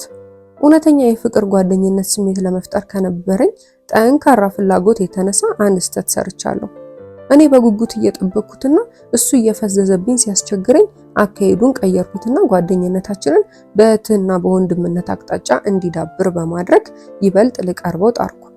የመጀመሪያውን መንገድ በማጠናከር የቀሩኝን የተለያዩ አማራጮች ሁሉ መፈለግና መሞከር ሲገባኝ ፒተር መፈቀር በጣም እንደሚፈልግ አውቃለሁ። ከኔ የያዘው ፍቅርም ከዕለት ዕለት እያደገ ሲመጣ በደንብ ይታየኛል። በየጊዜው እየተገናኘን ከምናደርጋቸው ጭውውቶችና አልፎ አልፎ ከምናደርጋቸው መተሻሸቶች ብቻ እንኳን ደስታን እንደሚያገኝ አውቃለሁ። ይህ አይነቱ ግንኙነታችን እኔ ላይ የሚፈጥርብኝ ስሜት ግን ምን ያህል ፈታኝ መሰለሽ ኪቲ። ተለያይተን አፍታም ሳንቆይ እንደገና ተመልሰሽ አግኙ ሌላ እድል ሞክሪ የሚል እጅግ ፈታኝ ስሜት። እንዲህም ሆኖ ግን ይፋ አውጥቼ የሆዴ ልዘረግፍለት ክፉኛ ስመኘው የኖርኩትን ጉዳይ ዳር ከማለት አልፌ በቀጥታ ልገልጽለት የምችልበት ቀን መምጣቱ እያጠራጠረኝ ነው ያለው። ፒተርን እሱ ለራሱ ከሚታወቀው በላይ ወደ እኔ ነው ያቀረብኩት። አሁን የሙጥኝ አይነት ተጣብቆብኝ ነው የሚገኘው። እናም በምን መንገድ ልላቀቀውና ከላይ ላይ ወርዶ በራሱ እግሮች እንዲቆም ላደርገው እንደምችል ለጊዜው አይታየኝም። የምፈልገውን አይነት ጓደኛ ሊሆንልኝ እንደማይችልና በአእምሮ ደረጃም ጨርሶ ሊመጥነኝ የሚችልበት ሁኔታ እንደማይመጣ ሲገባኝ ቢያንስ አሁን ካለበት የአመለካከት ጥበት በመጠኑም ቢሆን ወጣ ላደርገውና የወጣትነት እድሜውን እንዲጠቀምበት ልረዳው የሚችልበት መንገድ ለማግኘት የአቅሜን ሁሉ መጣር እንዳለብኝ አሰብኩ። ብቸኝነት የሚባለው ነገር በጥልቀት ሲመረመር ማደሪያውንና መፈንጫው የእርጅና ዘመን ሳይሆን የወጣትነት ዘመን ነው። ይህ አባባል የሆነ መጽሐፍ ላይ ካነበብኩት ጀምሮ ሁልጊዜ የማስታውሰውና ትክክል መሆኑንም በሚገባ ያረጋገጥኩት ነው። ታዲያ እዚህ እኛ ጋር ያሉት ትልልቅ ሰዎቻችን ከኛ ከወጣቶቹ ይልቅ የችግሩ ተጠቂዎች ናቸው ቢባል እውነት ሊሆን ይችላል? በፍጹም ሊሆን እንደማይችል አውቃለሁ። ትልልቆቹ ሰዎች ስለ ሁሉም ነገር የራሳቸው የሆነ አመለካከት ገንብተው ጨርሰዋል። አመለካከታቸው ትክክል ይሁን አይሁን ሌላ ጥያቄ ነው። እናም አንድ ነገር ለማድረግ ከመወሰናቸው ወይም ከማድረጋቸው በፊት አይንበዛበዙ፣ አይጨነቁ። ለኛ ለወጣቶቹ ግን ሚዛናችንን ጠብቀን ለመቆምና የራሳችን የሆነ አመለካከት ይዘን ለመቆየት ችግሩ እጥፍ ድርብ የጎላ ነው። በተለይ ደግሞ ግብረ ገብ የሚባሉ ነገሮች ሁሉ እየተንኮታኮቱና እየተደረመሱ ባሉበት የሰው ልጆች የመጨረሻውን እኩይ ጎናቸውን እያሳዩ ባሉበትና በእውነት በሰብአዊነት እንዲሁም በእግዚአብሔር ማመን ተገቢ ይሁን አይሁን በማያውቁበት በዚህ የዘቀጠ ቀውጢ ጊዜ እዚህ በሚስጥራዊ ቤት ያሉ ትልልቅ ሰዎቻችን ከኛ ከወጣቶቹ የበለጠ የችግሩ ታማሚዎች ናቸው ብሎ የሚል ማንም ሰው የኛ ችግር የቱን ያህል እያማቀቀንና ትልቅ ቋጥኝ እንደተጫነበት አይጥ ክብደቱ እየደፈጠጠን እንዳለ ግምት መውሰድ ያልቻለ ለጋ እድሜያችን ሊቋቋሙ ከሚችለው እጥፍ ድርብ ችግር እንደተሸከምን ያላስተዋለ ፋታ በሌለው ውጥረት መሃል እንደ ጅማት እየከረርን እንደ እርጥብ ቆዳ በየአቅጣጫው እየተለጠጥንና በስጋት ችካል እየተቸነከርን ሸክማችንን ለማቅለል መፍትሄ ፍለጋ ጨለማውን እየዋጠጥን አገኘን ያልናትን ጭላንጭል መፍትሄ ወዲያው እንደ ጤዛ ብን ስትልብን እየተሳቀቅን ብርሃናችን ጨግጎ እንጭጭ መንፈሳችን ጣውልጎ ክፉና ደግ ያለየ አእምሯችን በእውነትና በቅዥት ዓለም መሃል ተሰንጎ በቁም ሲኦል እየዳከረን እንዳለን መረዳት ያልቻለ ነው። አዎ ኪትዬ፣ ያለንበት ዘመን ትልቁ ችግር ምን መሰለሽ? ግብረ ገቦች፣ ጥሩ አመለካከቶች፣ ብሩህ ራዕዮች፣ የሚያማልሉ ተስፋዎች ወዘተ ሁሉ ከውልደት ጀምሮ አብረውን በውስጣችን ሲያድጉ ይቆዩና መጨረሻቸው ግን መሃል መንገዳችን ላይ እንደ ግዙፍ ሐውልት ተገትሮ ከሚጠብቀን አጸያፊ እውነታ ጋር መላተምና እንደ መስታወት ተንኮታክቶ መርገፍ ነው። ትክክል ናቸው፣ ጥሩ ናቸው፣ ተገቢ ናቸው፣ ላከብራቸው ይገባኛል ብዬ የማምናቸው ነገሮች ሁሉ እንዴት እስከዛሬ ከአእምሮ አውጥቼ እንዳልጣልካቸው በእውነቱ በጣም የሚገርም ነው። ምክንያቱም ካለው እውነታ አንጻር ጋር ሲተያዩ የእብድ ወይ የጅል አመለካከቶች የሚመስሉና ይዞ ለመቆየትም እጅግ የሚያዳግቱ ናቸው። ያም ሆኖ አሁንም እንዳያስኳቸው ነው ያለሁት። እንዳያስኳቸው እንደምቆይም እርግጠኛ ነኝ። ምክንያቱም የሆነው ሁሉ እንዳለ ሆኖ አሁንም ቢሆን ሰዎች ከስር መሰረታቸው ጥሩ ናቸው ብዬ አምናለሁ።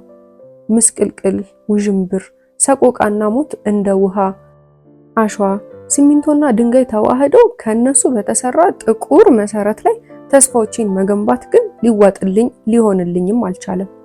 ዓለማችን ቀስ በቀስ መተሳሰብና ቋንቋ ወደ ጠፋበት ወደ ባቢሎንነት እየተለወጠ ሲመጣ ይታየኛል።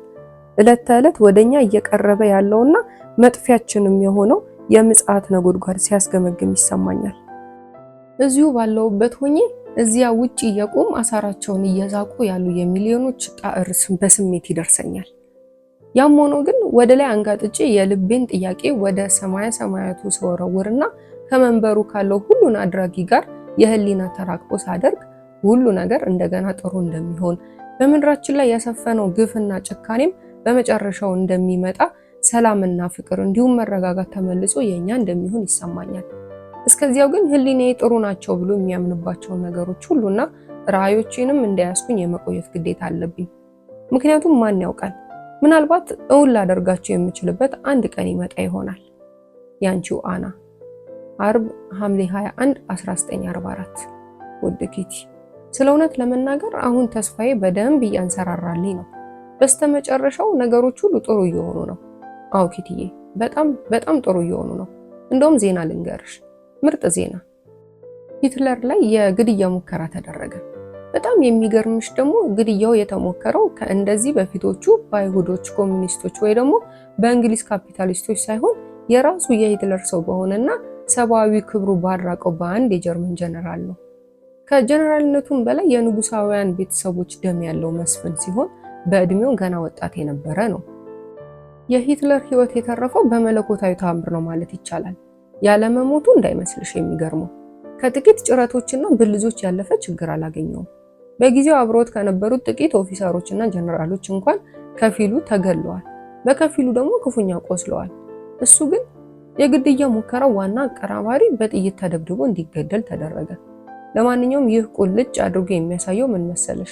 ጦርነቱ እጅ ያላቸውና ሂትለር ዳግም ወደማይመጣበት መቀመቅ ወደ ጥልቁ ሲወርድላቸው ማየት የሚሹ ብዙ ኦፊሰሮችና ጀነራሎች መኖራቸውን ነው። ሂትለር በአንድ በሆነ ታምር ቢገረሰስላቸውና እድሉን ቢያገኙ ግን ማድረግ የሚፈልጉት ምን መሰለሽ? ከህብረ ብሔሩ ጦር ጋር ተደራርቦ ሰላም የሚፈጥር አዲስ ወታደራዊ መንግስት መመስረትና እንደገና ራሳቸውን በአዲስ የጦር ኃይል ካጠናከሩ በኋላ በሚቀጥሉት 20 ዓመታት ውስጥ ሌላ ጦርነት ለመክፈት። አይገርሙሽም? ምናልባት መለኮታዊ ኃይልም ሆነ ብሎ ይሆናል ሂትለርን ከፊታቸው ገለል ያደረገላቸው እንጂ ለህብረ ብሔሩ ጦር የሚቀለው የሚጠቅመው ጀርመኖቹ እርስ በርሳቸው ተገዳድለው ቢያልቁ ነበር። ይህ ሆኖ ቢሆን ለራሻዎቹ ለእንግሊዞችም ስራ በቀለላቸውና በአጭር ጊዜ ውስጥ የገዛ ከተሞቻቸውን እንደገና የመገንባቱን ስራ መጀመር በቻሉ ነበር። የሆነ ሆኖ እዛ ደረጃ ገና አልደረስንም። እናም ካሁኑ ቸኩዬ ስለሚመጡት አስደሳች ጊዜያት ልተነብይልሽ አልፈልግም። ግን አንቺም ብትሆኚ ከዛሬው ዘና አባባሌ ብቻ ያለውን እውነታ መገመት የሚሳንሽ አይመስለኝም። እንደምታዩ ዛሬ ስለ ትልልቅ የህይወት ፍልስፍናዎች እየተንዘባዘብኩብሽ አይደለም ያለሁት። ይህ ታዲያ በውስጤ ያለው ውጥረት ምን ያህል ረገብ እንዳለልኝ አያሳይም? ሌላ ወሬ ልንገርሽ። ሂትለር በታማኝነትና በቅን ታዛዥነት እያገለገሉት ላሉት የጀርመን ዜጎች አዲስ መግለጫ አስተላለፈ። ከእንግዲህ በኋላ በየትኞቹም የጀርመን የታጠቁ ኃያላት ውስጥ የሚገኝ ማንኛውም ሰው በጌስታፓ የታዘዘውን ሁሉ ያለ አንዳች ጥያቄ የመፈጸም ግዴታ እንዳለበትና ከዚህም በተጨማሪ ማንኛውም የጀርመን ወታደር ተራ ይሁን ባለማዕረግ ከበላይ አዛዦቹ አንዱ በዚህ የሂትለር ሕይወት አደጋ ላይ ለመጣል በሚደረግ የወራዶችና የቡክኖች እንቅስቃሴ እጁ አለበት ብሎ ካመነ ያለምንም የክስና ማስረጃ አንጃ ግራንጃ ያለምንም ኮርት ማርሻል እዚያው በዚያው አናቱን ብሎ የመግደል መብት እንዳለው የሚያረጋግጥ ድንቅ መግለጫ አስተላለፈ ልሻለሁ። እንዴት ያለ አጸያፊና በደም የደመቀ ትዕይንት ሊሆን እንደሚችል አንቺ ገምቺ። ይታይሽ እንግዲህ ተራ ወታደር ጆኒ ማንተስ ከተላከበት የጦር ሜዳ ሲመለስ ባደረገው ረጅም የእግር ጉዞ እግሮቹ ላይ ህመም ይሰማው ጀምሮት ይሆናል። ልክ እንደደረሰ የበላይ አዛዡ ያው እንደተለመደው የወታደራዊ ትዕዛዝ፣ የስድብ፣ የማመናጨቅና የቁጣ ናዳውን ያወርድበታል። ጆኒ ታዲያ እንደ ወትሮ መሽቆጥቆጥ የለም። አዎ ጌታዬ የለ፣ እሺ ጌታዬ የለ።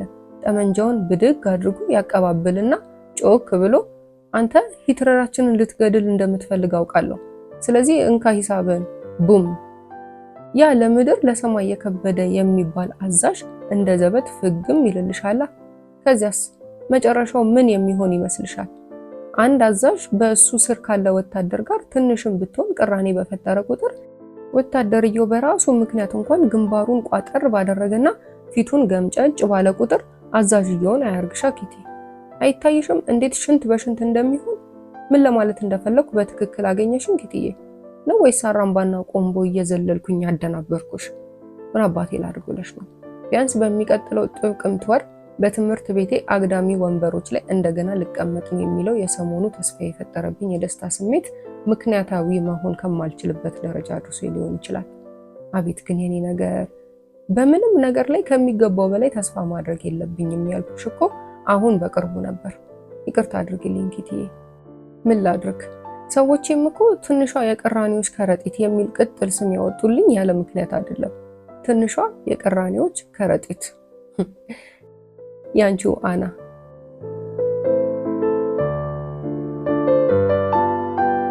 ማክሰኞ ነሐሴ 1 1944። ውድ ኪቲ፣ ትንሿ የቅራኔዎች ከረጢት። በዚህ ሐረግ ነበር ያለፈውን ደብዳቤን የደመደምኩት። የዛሬውንም የምጀምረው በዚሁ አባባል ነው። የቅራኔዎች ከረጢት ትክክለኛ ትርጉሙ ልትነግሪኝ ትችያለሽ? ለመሆኑ ቅራኔ ማለት ምን ማለት ነው?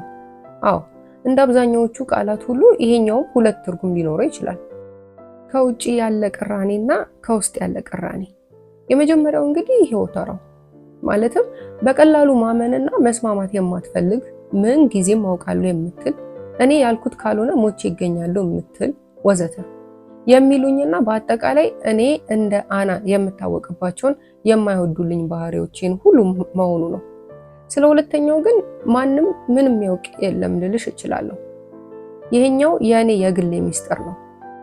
ከዚህ በፊት እንደው በደፈናው ጠቀስ እንዳደረኩልሽ ድርብ ስብዕና ወይም ዱዋል ፐርሰናሊቲ ነው ያለኝ። አንደኛው ጎኔ ምን መሰለሽ?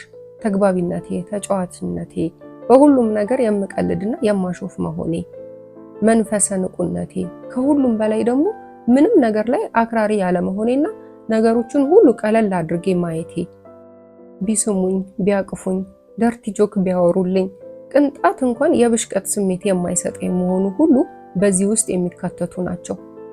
ይህኛው ጎኔ ነው አብዛኛውን ጊዜ ቦታውን የሚይዘው። ሌላኛው ጎኔ ማለትም በጣም የሚሻለውን ጥልቁን እና ንጹሑን ማንነቴን ገፍቶ በማባረር መድረኩን ይቆጣጠራል። ማወቅ ያለብሽ ምን መሰለሽ ኪቲ፣ የአናን የተሻለ ጎኔ የሚያውቅ ማንም የለም።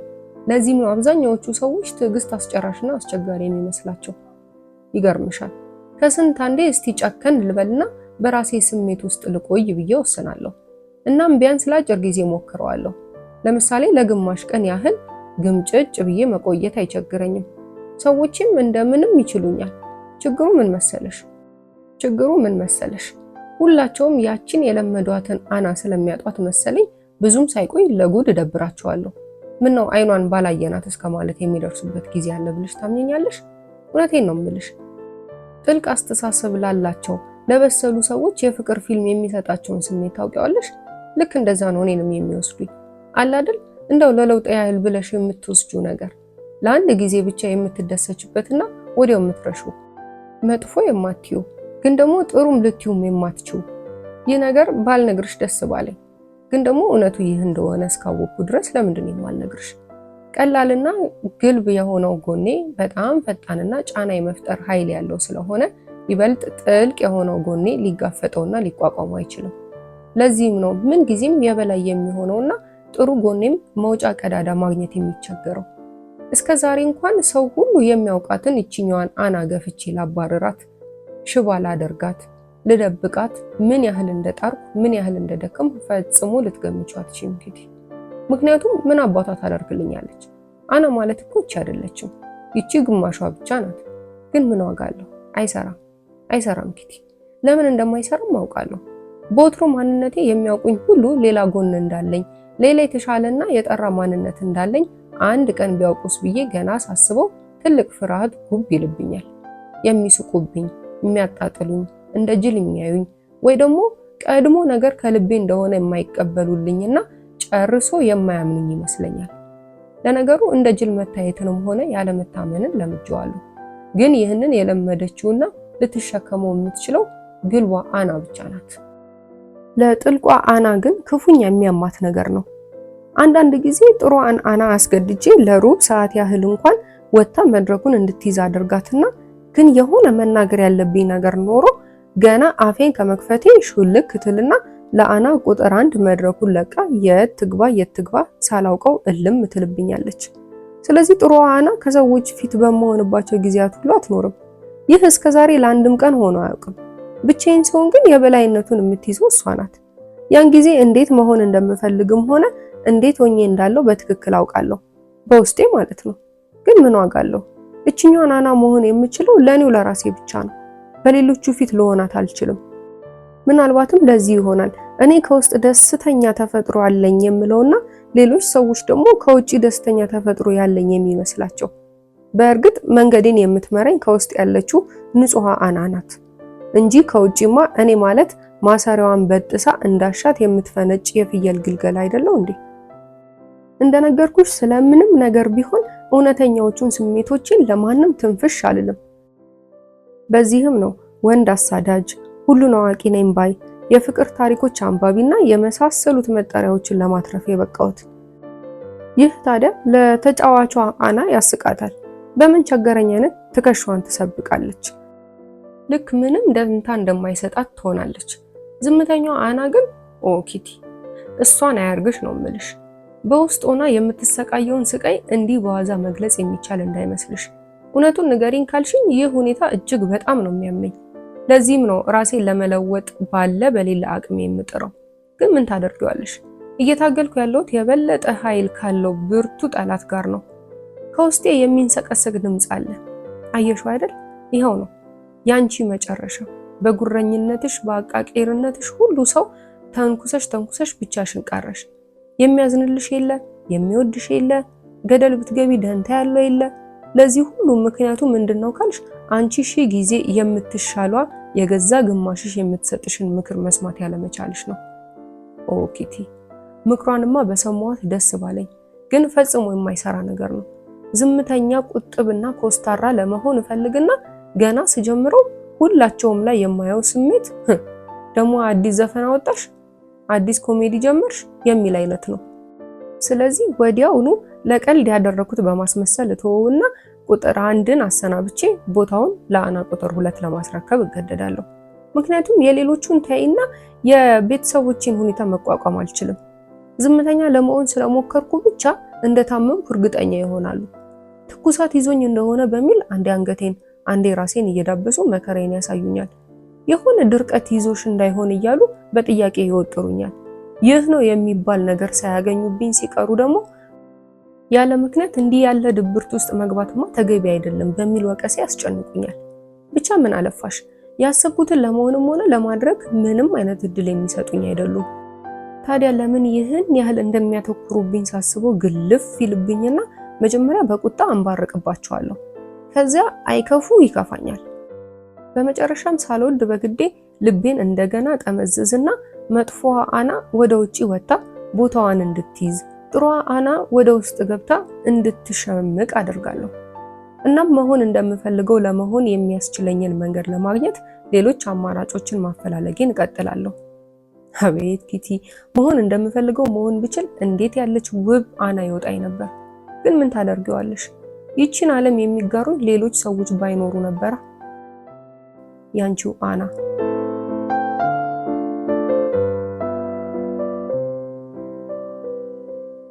የአና ማስታወሻ ያበቃው በዚሁ ነሐሴ 1 ቀን ለኪቲ በጻፈችላት ደብዳቤ ነበር። ከዚህ በላይ መቀጠል አልቻለችም። ምክንያቱም ከ3 ቀናት በኋላ ማለትም ነሐሴ 4 ቀን 1944 ዓ.ም የታጠቁ የጀርመን የሴኩሪቲ ፖሊሶች በሆላንድ ናዚዎች ታጅበው በእነ አቶ ክሌር ቢሮ ላይ ድንገተኛ ከበባ ካደረጉ በኋላ ወደ ሚስጥራዊ ቤት የሚያስገባውን ሚስጥራዊ በር እንዲጠቁም አቶ ክሌርን ያስገድዱታል። ሁሉም የሚስጥራዊ ቤት ነዋሪዎች ደባቂዎቻቸው አቶ ክሌርና አቶ ኩፔስንም ጭምር እየተጎተቱ ይወሰዳሉ። ከአንድ ወር በኋላ መስከረም 3 ቀን 8ቱ አይሁድ እስረኞች ጊዜያዊ መቆያቸው ከነበረው ከዌስትቦርግ ሆላንድ ውስጥ ዋነኛው የናዚዎች ማጎሪያ ካምፕ ነው በእንስሳት መጫኛ ባቡሮች ተጭነው በምስራቅ አቅጣጫ ወደሚገኘው የሞት ጣቢያ ወደ ኦሽዊትስ ይላካሉ። የምስጢራዊ ቤት በናዚ ፖሊሶች በተደረገበት ብርበራ እንዳልነበረ ሆኖ ነበር። ከጥቂት ቀናት በኋላ አንድ የቢሮ የጽዳት ሰራተኛ በየወለሉ በተበታተኑ ወረቀቶች መሃል እንደ ዘበት ተወሽቆ የነበረውን የአናን ዲያሪ ያገኘውና ምን እንደሆነ ባለማወቅ ለሜፔና ለኤሊ ያስረክባቸዋል። ለእነ አና ያደርጉላቸው ስለነበረው እርዳታ እንዲያምኑ የተደረገባቸውን ጠንካራ ምርመራ በጽናት ተወጥተው ከክሱ ነፃ ለመሆን የበቁት እነዚህ ሁለት ልጃገረዶች የአናን ዲያሪ ማንም ሊያገኘው በማይችልበት ቦታ ደብቀው ያቆዩታል። ከኦሽዊትስ እሳት ተርፎ ከጦርነቱ በኋላ ወደ አምስተርዳም ተመልሶ ለመጣው ለአቶ ፍራንክ እስኪያስረክቡት ድረስ ማለት ነው።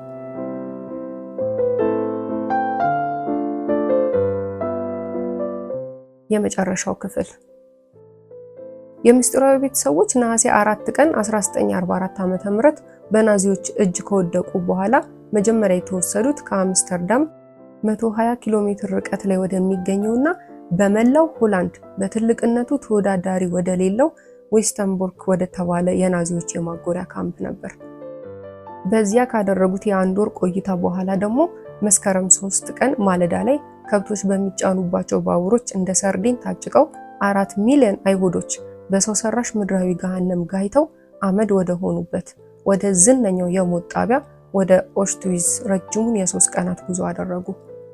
ከጣቢያው እንደደረሱ ወንዶች በአንድ በኩል ሴቶች በአንድ በኩል እንዲሆኑ ተደረገና እንደገና ከሁለቱም ምድቦች የሚገኙ ህፃናት፣ ደካሞች፣ በሽተኞች በአንድ አቅጣጫ ለጉልበት ስራ ብቁ የሚመስሉት ደግሞ በሌላ አቅጣጫ እንዲያመሩ ተደረገ። በኦሽዊዝ ዋና መግቢያ በር ላይ ምቹ መቀመጫዎቻቸው ላይ ዘና ብለው ተቀምጠው አንተ ወደ ግራ አንተ ወደ ቀኝ እያሉ ወደ ስፍራው የመጡትን አይሁዶች እስረኞች እጣ ፈንታ የሚወስኑትን የናዚ አባላት ቀዝቃዛ አይኖች በማየት አንደኛው ምድብ ወዲያውኑ ወደ እሳት እየተላከ ስለመሆኑ ግምት መውሰድ አይቻልም። ከ2 ዓመታት በላይ በዚያ ለወሬ በማይመች ሁኔታ የኖሩትን የምስጢራዊ ቤት ነዋሪዎችም በዚህ መልኩ ነው ለመጀመሪያ ጊዜ ወንዶቹ በአንድ በኩል ሴቶቹ በሌላ በኩል በማምራት የተለያዩት። ይሁን እንጂ በሰዓቱ ከመካከላቸው ህፃናትም ሆነ ደካማ ተብሎ በቀጥታ ወደ እሳቱ የተላከ አልነበረም። የናዚዎች ዋነኛው ዕቅድ አይሁዶችን ከምድረ ገጽ ማጥፋት ቢሆንም ከዚህ በፊት እያንዳንዱ ተገዳይ ያለውን ጉልበት አንጠፍጥፎ መጠቀም የፕሮግራሙ አንድ ገጽታ ነበር። በመሆኑም እድሜያቸው ያልገፋ አቅም ያላቸው ሙያ ያላቸው በተለይ ሴቶችን በሚመለከት ደግሞ እንስታዊ መስህብ ያላቸው ከመሞት የመሰንበት እድሉ ነበራቸው።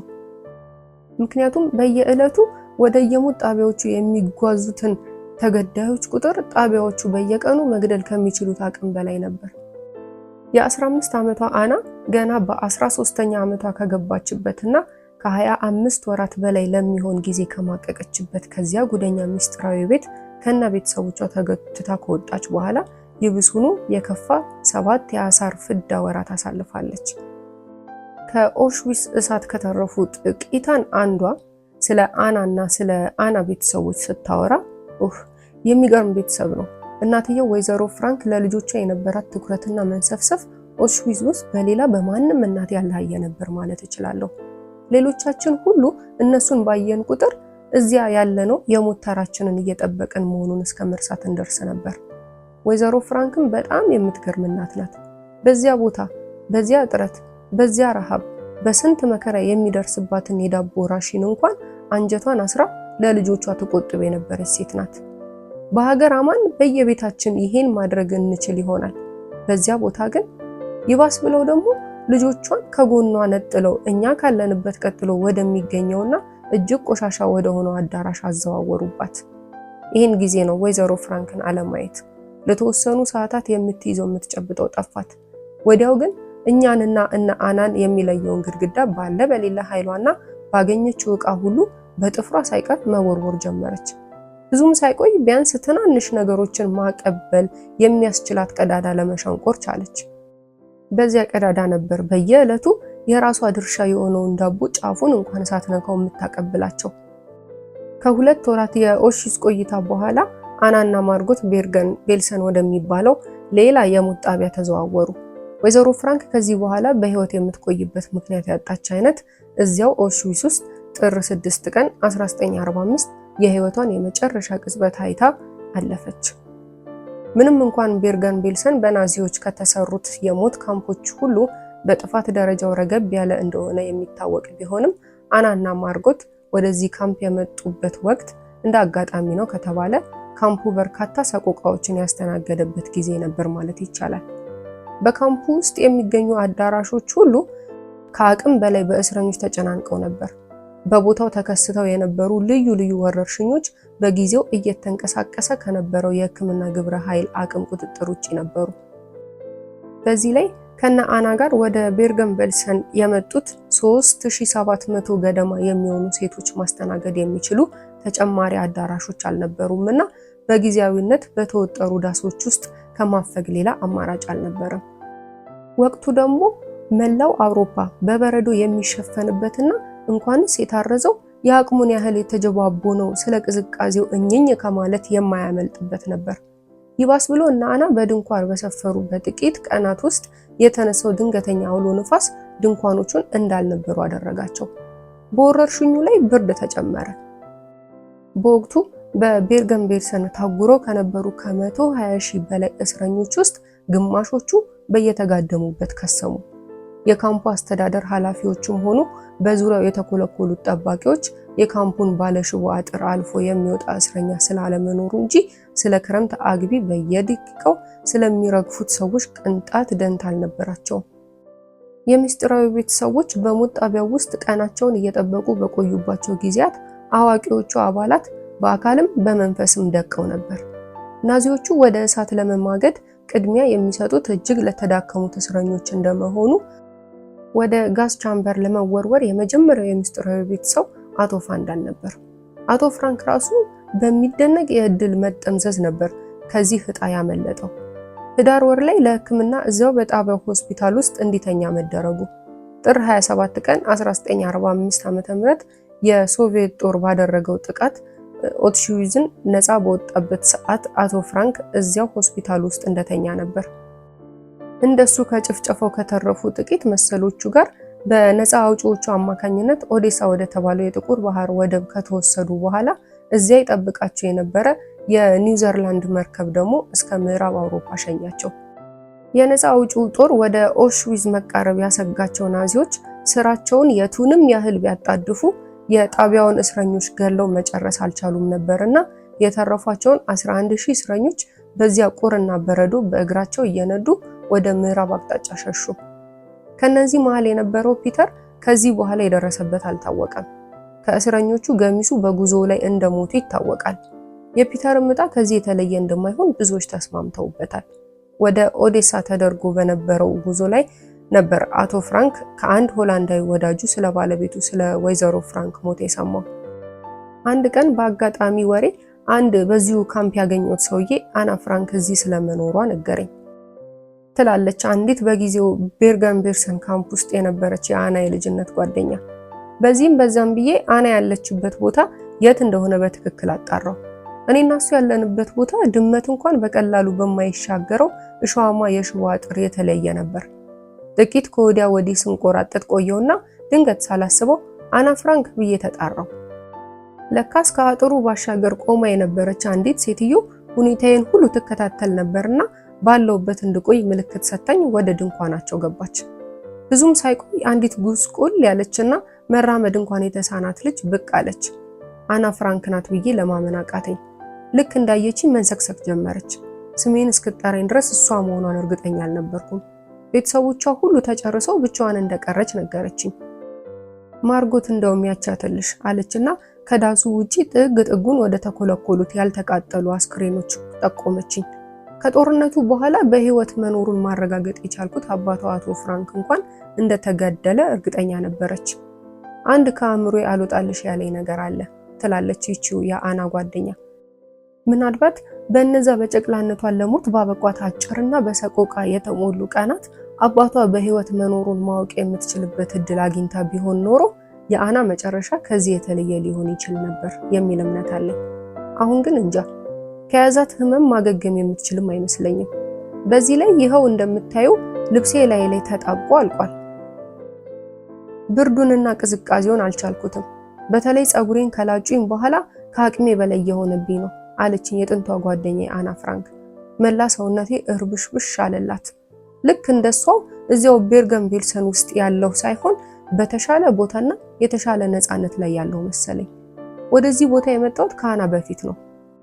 ታዲያ ያን ጊዜ እንደደረስን ቀይ መስቀሎች ያደሉን አነስ ያለ ከረጢት ነበረኝ። እሱም ብድግ አደረኩና አብረውኝ ካሉት እስረኞች ማግኘት የቻልኩትን ያህል አጠረቃቅሜ ቋጠርኩና አናን አስጠርቼ በአጥር ወረወርኩላት። የክፋቱ ክፋት ግን ከረጢቱ ከፊቷ ቆማ የነበረችው አንዲት ሴትዮ እግር ስር አረፈ። ሴትዮዋም ከረጢቱን ለቀም አድርጋ አነሳችውና ወደ ድንኳኗ ሮጠች። በዚያ ቅጽበት አና ላይ ያየሁትን ስሜት ስም ልሰጠው አልችልም።